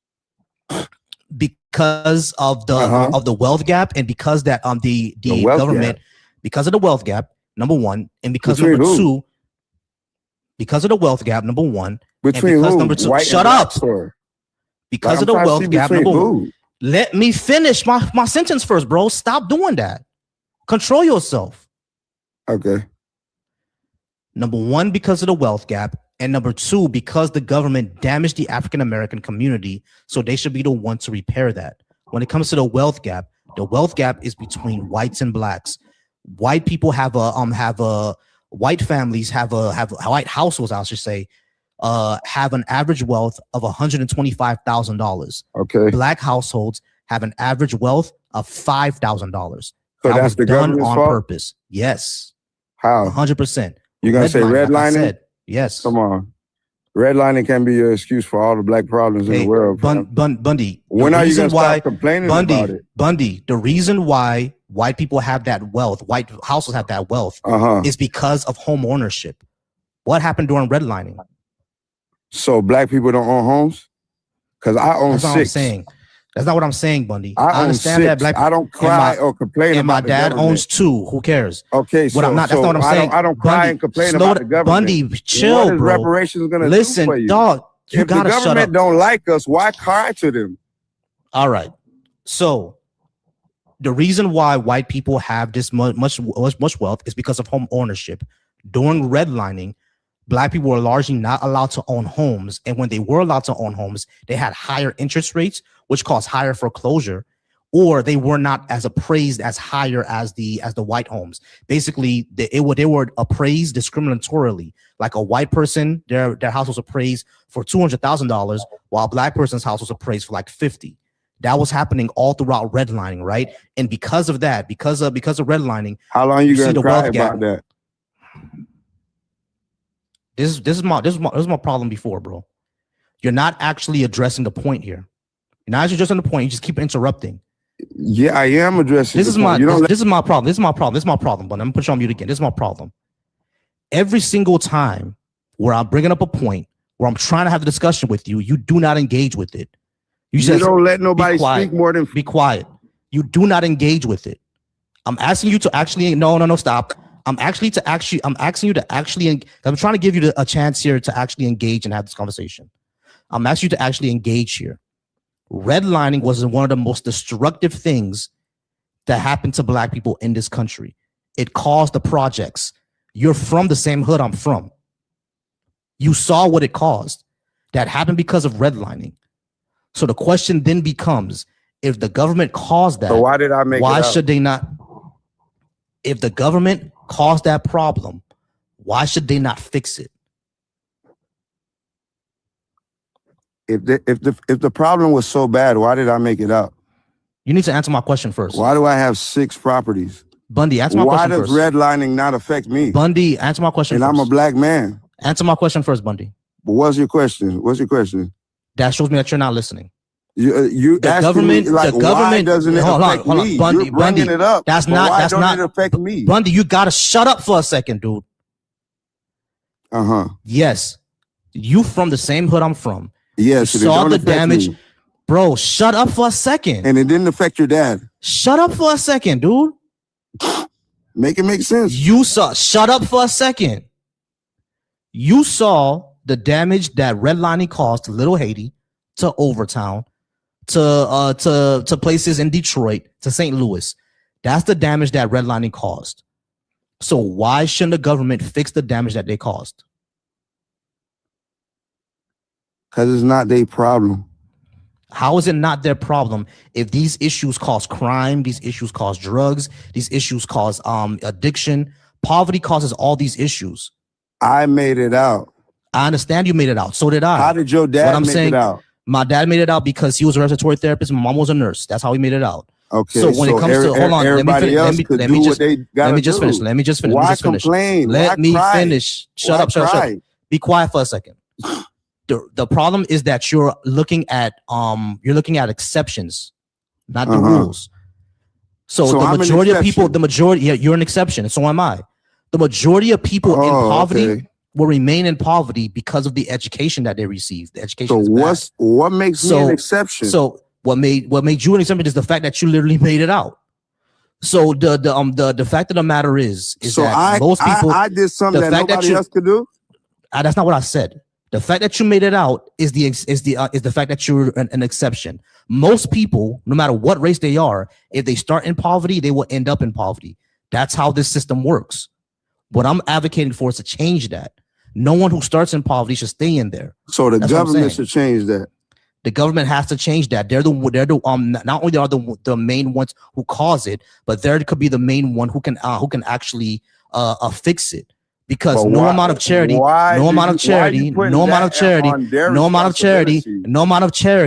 is going to fix poverty. Why is it the government's responsibility to fix our problems?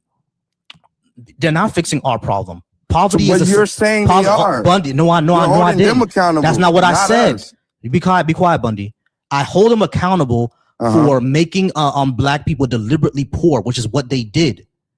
That's what I hold them accountable for. Okay. Now, when it comes to internal issues within the black community, the Haitian government did it too. Bundy, be quiet. The Jamaican government did it too.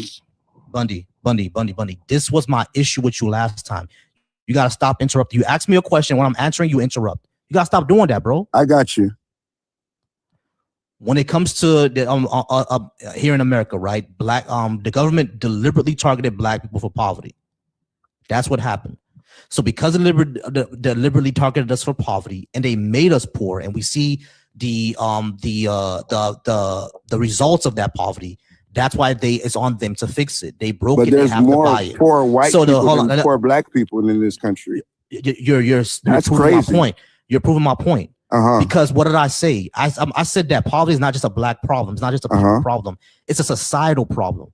So because it's a societal problem, and the government is the one who runs the society, they have to address it. No amount of private charity is going to stop. Is going to help that. Like I can go out there. You're not speaking about a black issue. I'm not. It's not. Well, when it comes to this, right? I'm talking about specifically for black people. But we're talking about reparations. Yeah, of course, Bundy, chill. You're conflating two different things. Listen. That's what I'm saying.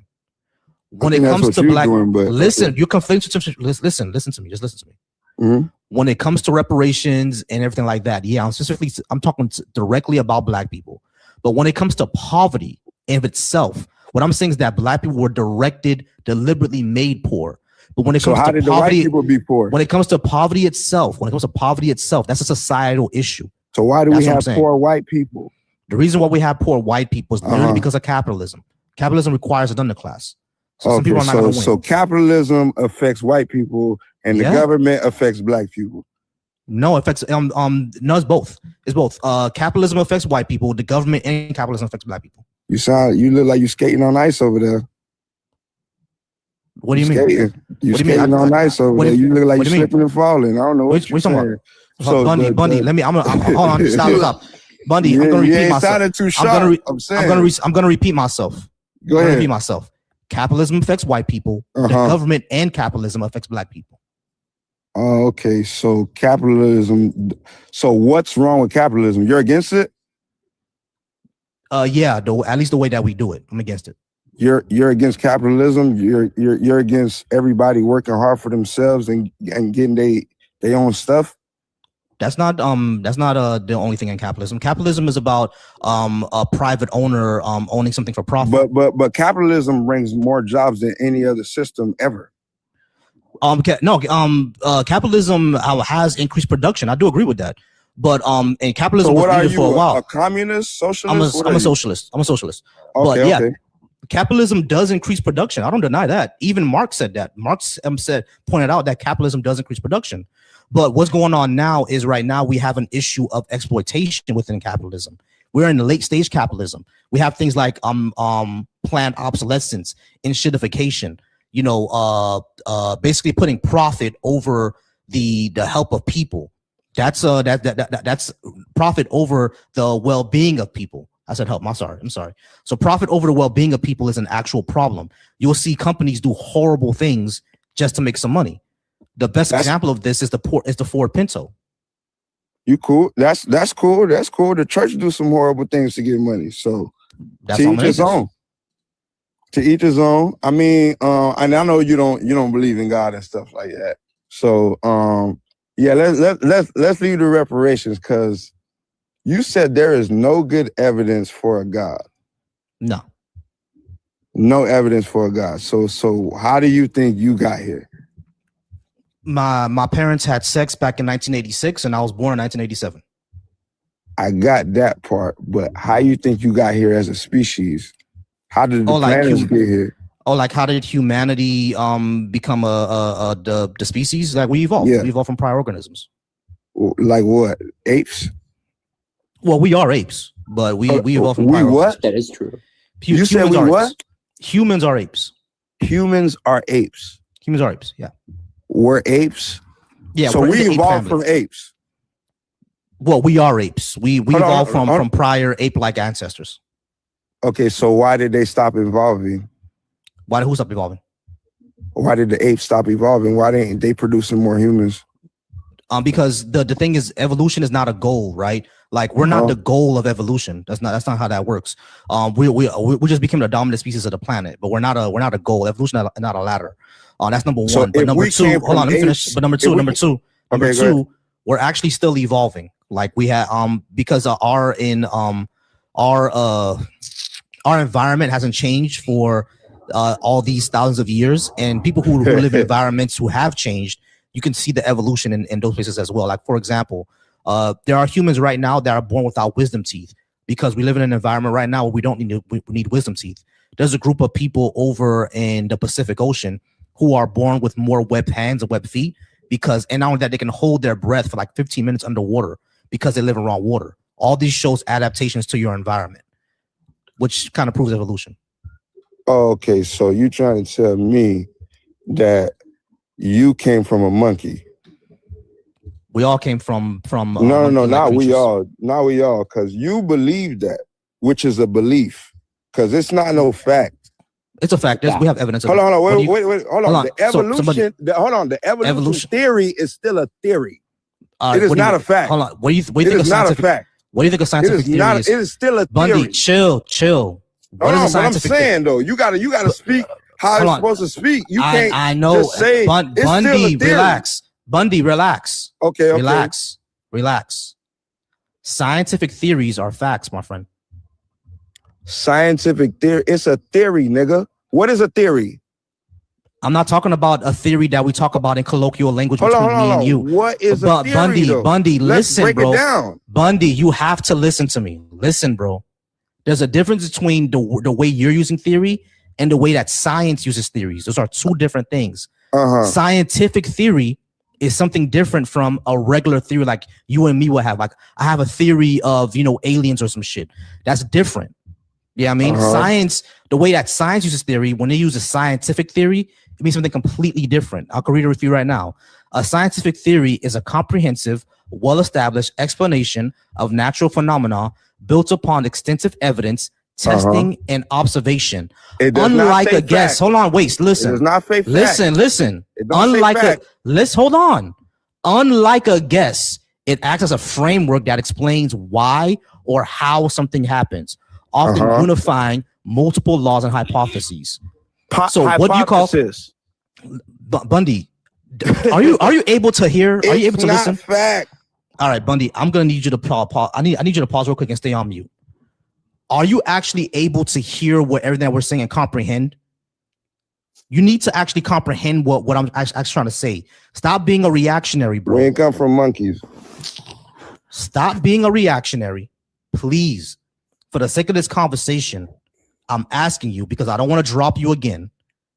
I'm asking you for the sake of this conversation, stop being a reactionary and listen. All right, let's make it 30-second answers then. You talk for a long time. I know I talk for a long time because these things require a long explanation, and you have let's a cut it to 30 seconds. Shut up, bro. You need a serious comprehensive evaluation. You do not know how to comprehend things. You don't know how to comprehend. You don't know shit. You dumb. That's all you got? That's it? No, we don't come from monkeys. I seem to know a lot more than you. No, you don't. No, you don't. Oh, we're not apes. We're not apes. We're not apes. Stupid. So Bundy, we're not apes. We're not apes, right? We're not. Okay, we're not. That's a theory. What's this? Bring me a fact. Hey, what's this? What's this? That's a hand. That's a hand. That's a hand. Do chimpanzees have that? So what? So that makes us related, friend. that makes us related to chimpanzees because they have a hand and we have a hand.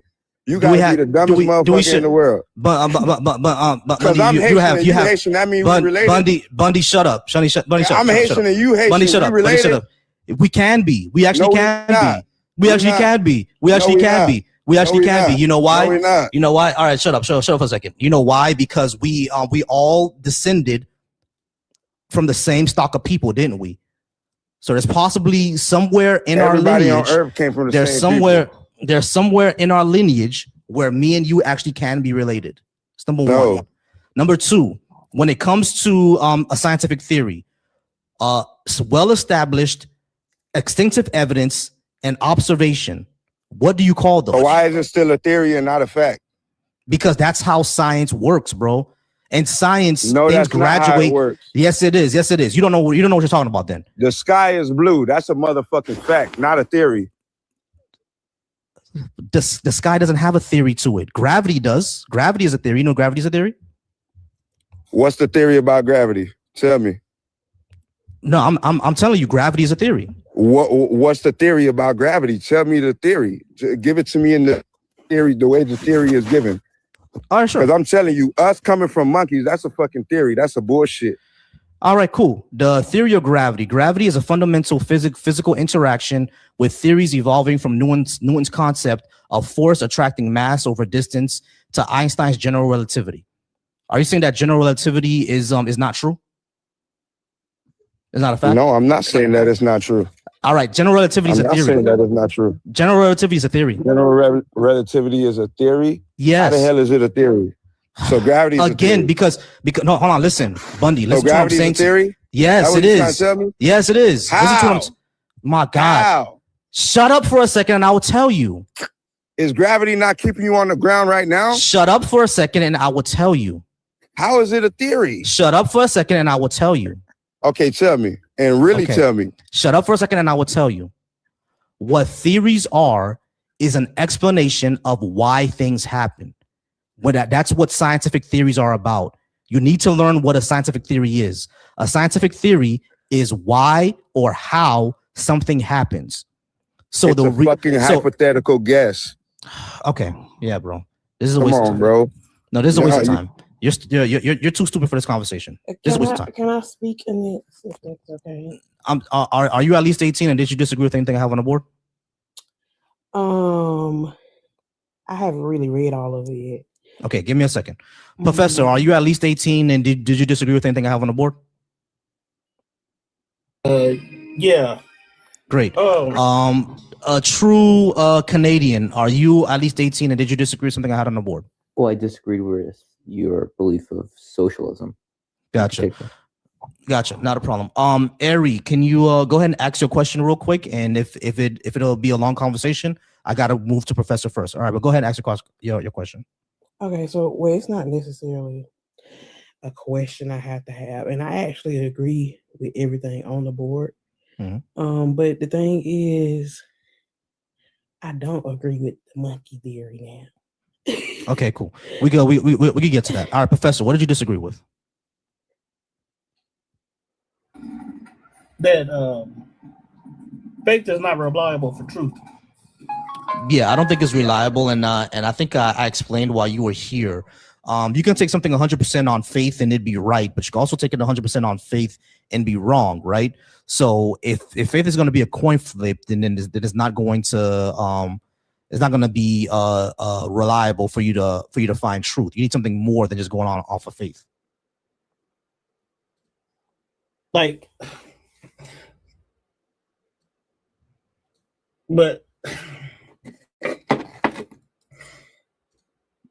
faith is like, my bad. Faith is like a lot of people think faith is without evidence. It's not without evidence. It's without complete evidence. It's without certainty. Like, I don't believe certainty exists in this life. I don't think we can get to certainty. Okay, yeah, sure. But at the end of the day, if you have evidence, then you don't need faith then, right? Because you have evidence. But you can have incomplete evidence or like... Yeah, evidence can be incomplete and I think it leans this way. Yeah, sure. Yeah, that's what faith is. Got you. But that's not reliable for you to get to the truth. How do you get to the truth of the matter? You get more evidence, and then like faith doesn't stay faith. It becomes, but it begins as faith. It does begin as faith. Like if it's like my thing about God, right? Like I think it's like I would say it's more likely that a God exists than a God doesn't exist. But as I go through my life and I experience more things, and I've only been a Christian for like what 3-4 years. It's becoming more evident as I go into like physics and things like that. Like, yeah, this isn't random or this isn't that. So it can start out as faith, but then it can build more. As you get more faith, you build more confidence. What you just talked about was but what you just said is just simply confirmation bias. You've already believed something, so and everything that you learn after that just confirms the belief. You just repackage it. That's confirmation bias. That's not really evidence, or I'm not sure that's confirmation faith. Bias is how we go anywhere. No, it's not. Yes, it is. It's absolutely. No, it's not. Things can go against things can go on against your bias, and if there's evidence against your bias, then maybe you should change your what you believe, right? Correct. If there's something against my bias, but sometimes your bias is confirmed, and sometimes that's correct. And no, confirmation bias. What confirmation bias is basically anything, any evidence that comes along. You search out things that confirm what you already believe. And any evidence that or any new information that you get, you simply repackage it into your belief in the first place.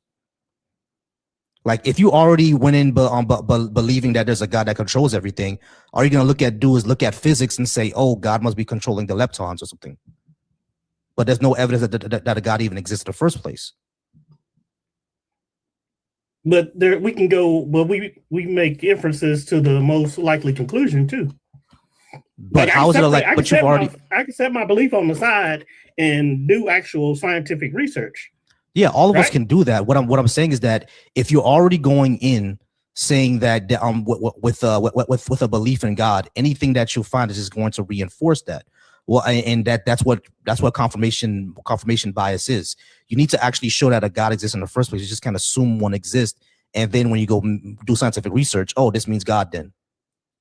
No. Because did you understand what I said when I make that inference? Like, I think that a God is more likely than not. It's probabilistic, right? What are you comparing the probabilities to, though? Because I'm comparing the probabilities to what a non-intentional world would be versus an intentional world would be, or intentional universe. We don't have that.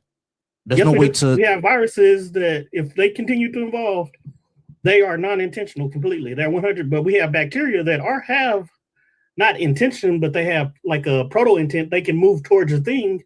That's not what you said. You said what a non-intentional world would be and what an intentional world would be. There's no way we can hold on, but that's not a world. There's no way we can do what you're saying. Because how do you know the difference between a world that has intention and a world that doesn't? We can look at viruses. We can look at reference within our thing that don't viruses have don't show things that don't have viruses don't show what's intentional or what's not, bro. Viruses show. We only live on. Hold on. Wait, listen. Let's define hold on. intention first. Professor. Define intention. Hold on. Wait. Listen. We only live on this planet. This is the only planet we've ever lived on. So if we only lived on this planet, you can't compare it to a planet that's non-intentional, because you don't know if this planet is intentional.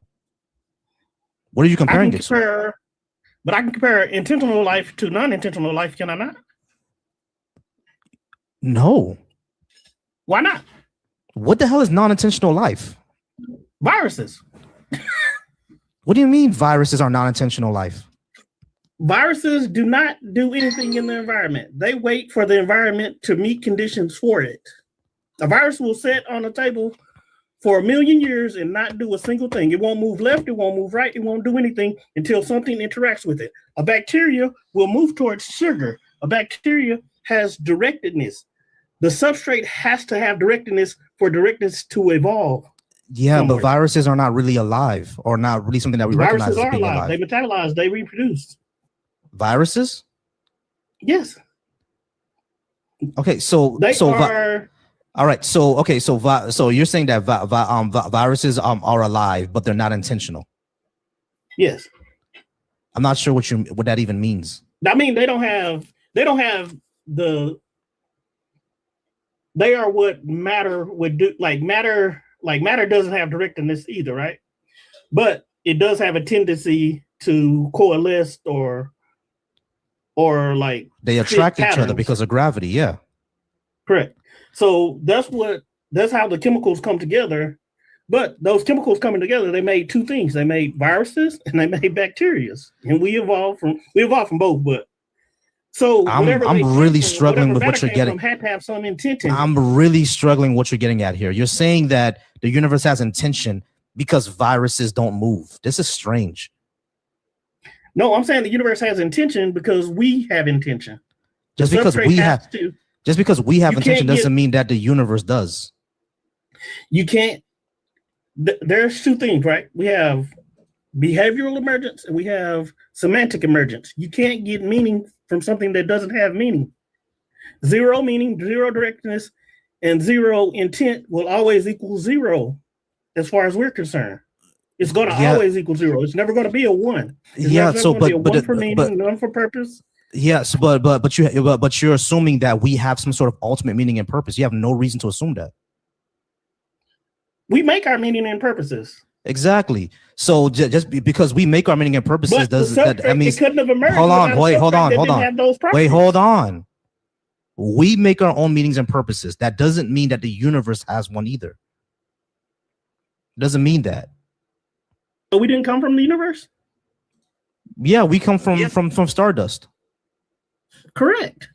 So right, but just because that had to have a proto intent. Why? That doesn't follow. Intent. That doesn't follow. Yes, it does. No, it doesn't. Are you're saying that that because we became conscious, therefore the universe had to be conscious? Consciousness could just be emergence. How? So explain this. Okay, listen to what I'm saying. What is consciousness? It means what I'm telling you: meaning, purpose, and directedness. Matter, energy have zero. You can't add 3 zeros and get a 1. Right, but no matter how many zeros you add, you'll never get a 1. I got you, but what I'm saying is that, again, from what we can understand about consciousness, is likely an emergent property, meaning things come together in order to form it. Exactly. Okay, cool. So if things are coming together in order to form it, just like how life could be an emergent property, they're just coming together to form it. That doesn't mean that there has to be any substrate or any other meaning or anything like that. It doesn't mean that at all. An emergent property can just come together and form something new. It doesn't have to have something before that. Brother, I pray for you, man. Yeah. Cool. That doesn't make any sense. It can't, like, I get what you're saying. There's a thing called behavioral emergence. We explain that with physicalism and materialism, but I'm saying they are completely incoherent when it comes to meaning, purpose, and things like that. You can't have that. That's why panpsychism is taking over it. That's why idealism is becoming more popular, because that's the hard problem of consciousness. I have no idea what you're talking about when you say that, bro. Like I'm kind of lost. You're saying that, making our own meaning becomes incoherent when it comes to meaning. I have no idea what you're trying to get at. No, I'm not saying that. I'm saying semantic meaning cannot emerge from something that has no meaning. Why not? Because the substrate has to possess a property that can become that. Why? There's no reason to assume any of this, bro. Why wouldn't it? It wouldn't emerge. But it did. You're not really, because if we're the process of stardust and carbon and star stuff, right? We all came together, coalesced into what we are today. And now we're talking about it, right? We're the thinking and feeling parts of the universe, like Carl Sagan said. But that doesn't mean that the star that exploded billions of years ago had to have some sort of meaning or some sort of conscious meaning. It was just a ball of plasma that we became.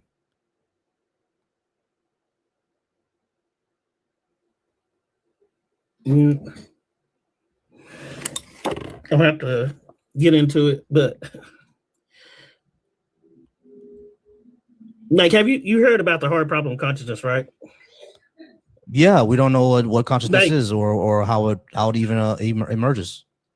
Correct. That's what I'm saying. Like, if for that to make sense, like that's what intent is. That's what I'm saying. That's where it has to emerge from. So the substrate, the grounding of our universe, or whatever our universe emerged from, had to have some sort of intention or proto intent in it. And I think intent, well, proto intent, you get movement, but you don't have aboutness or what it's like to be. So in that. So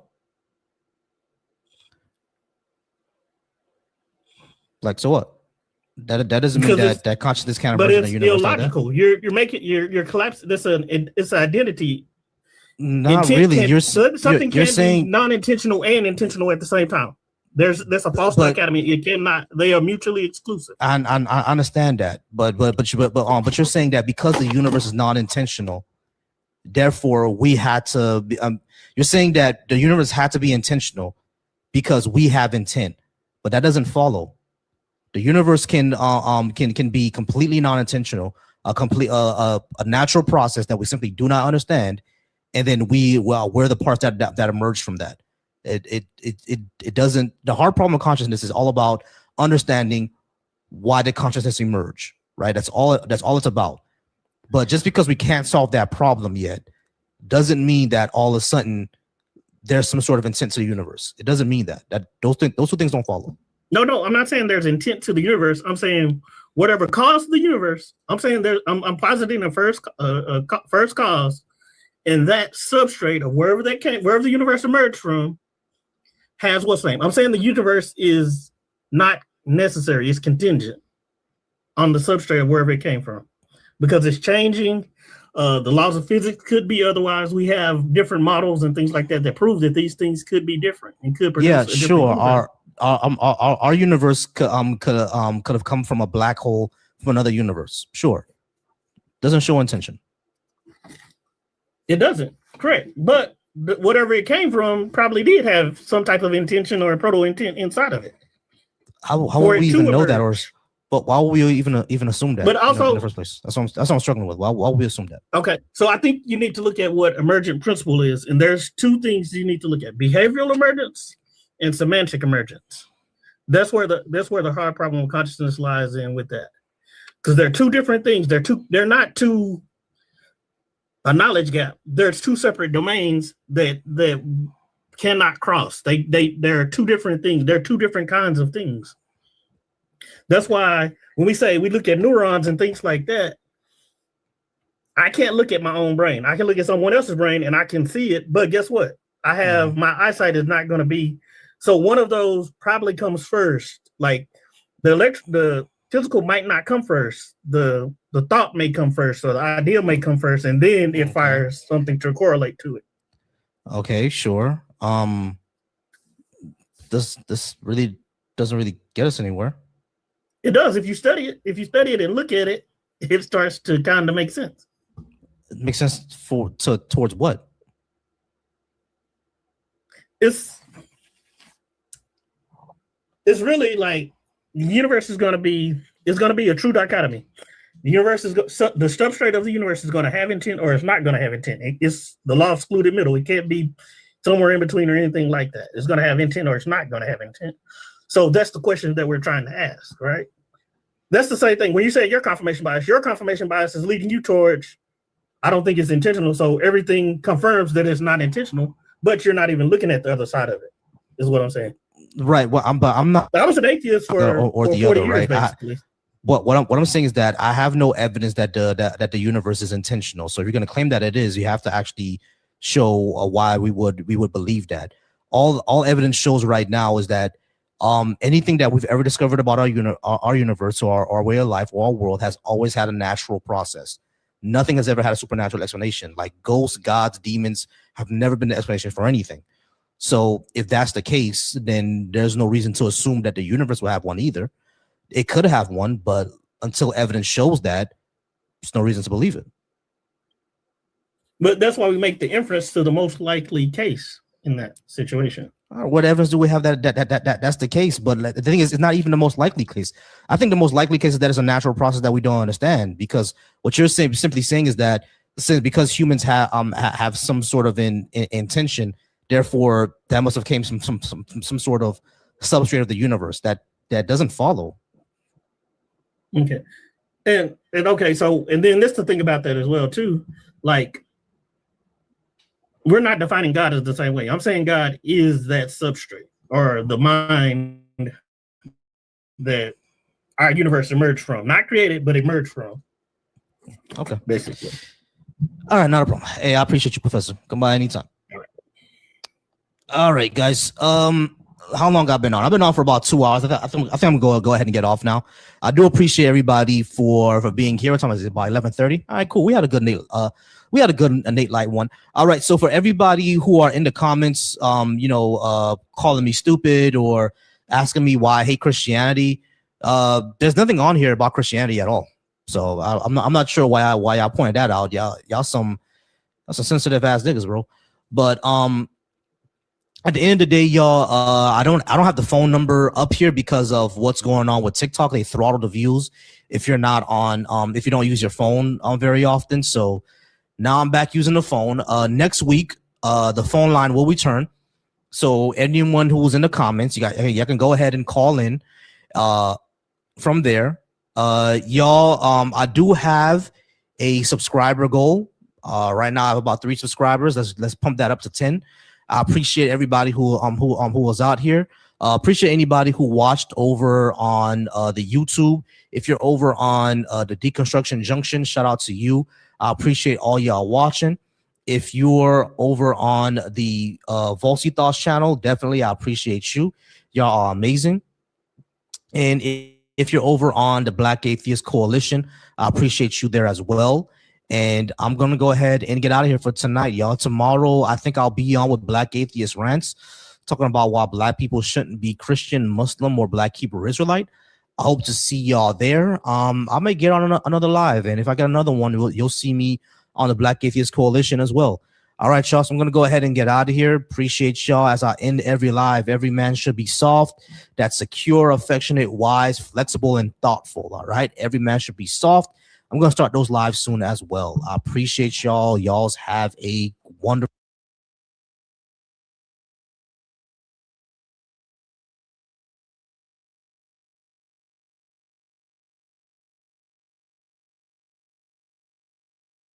That one is number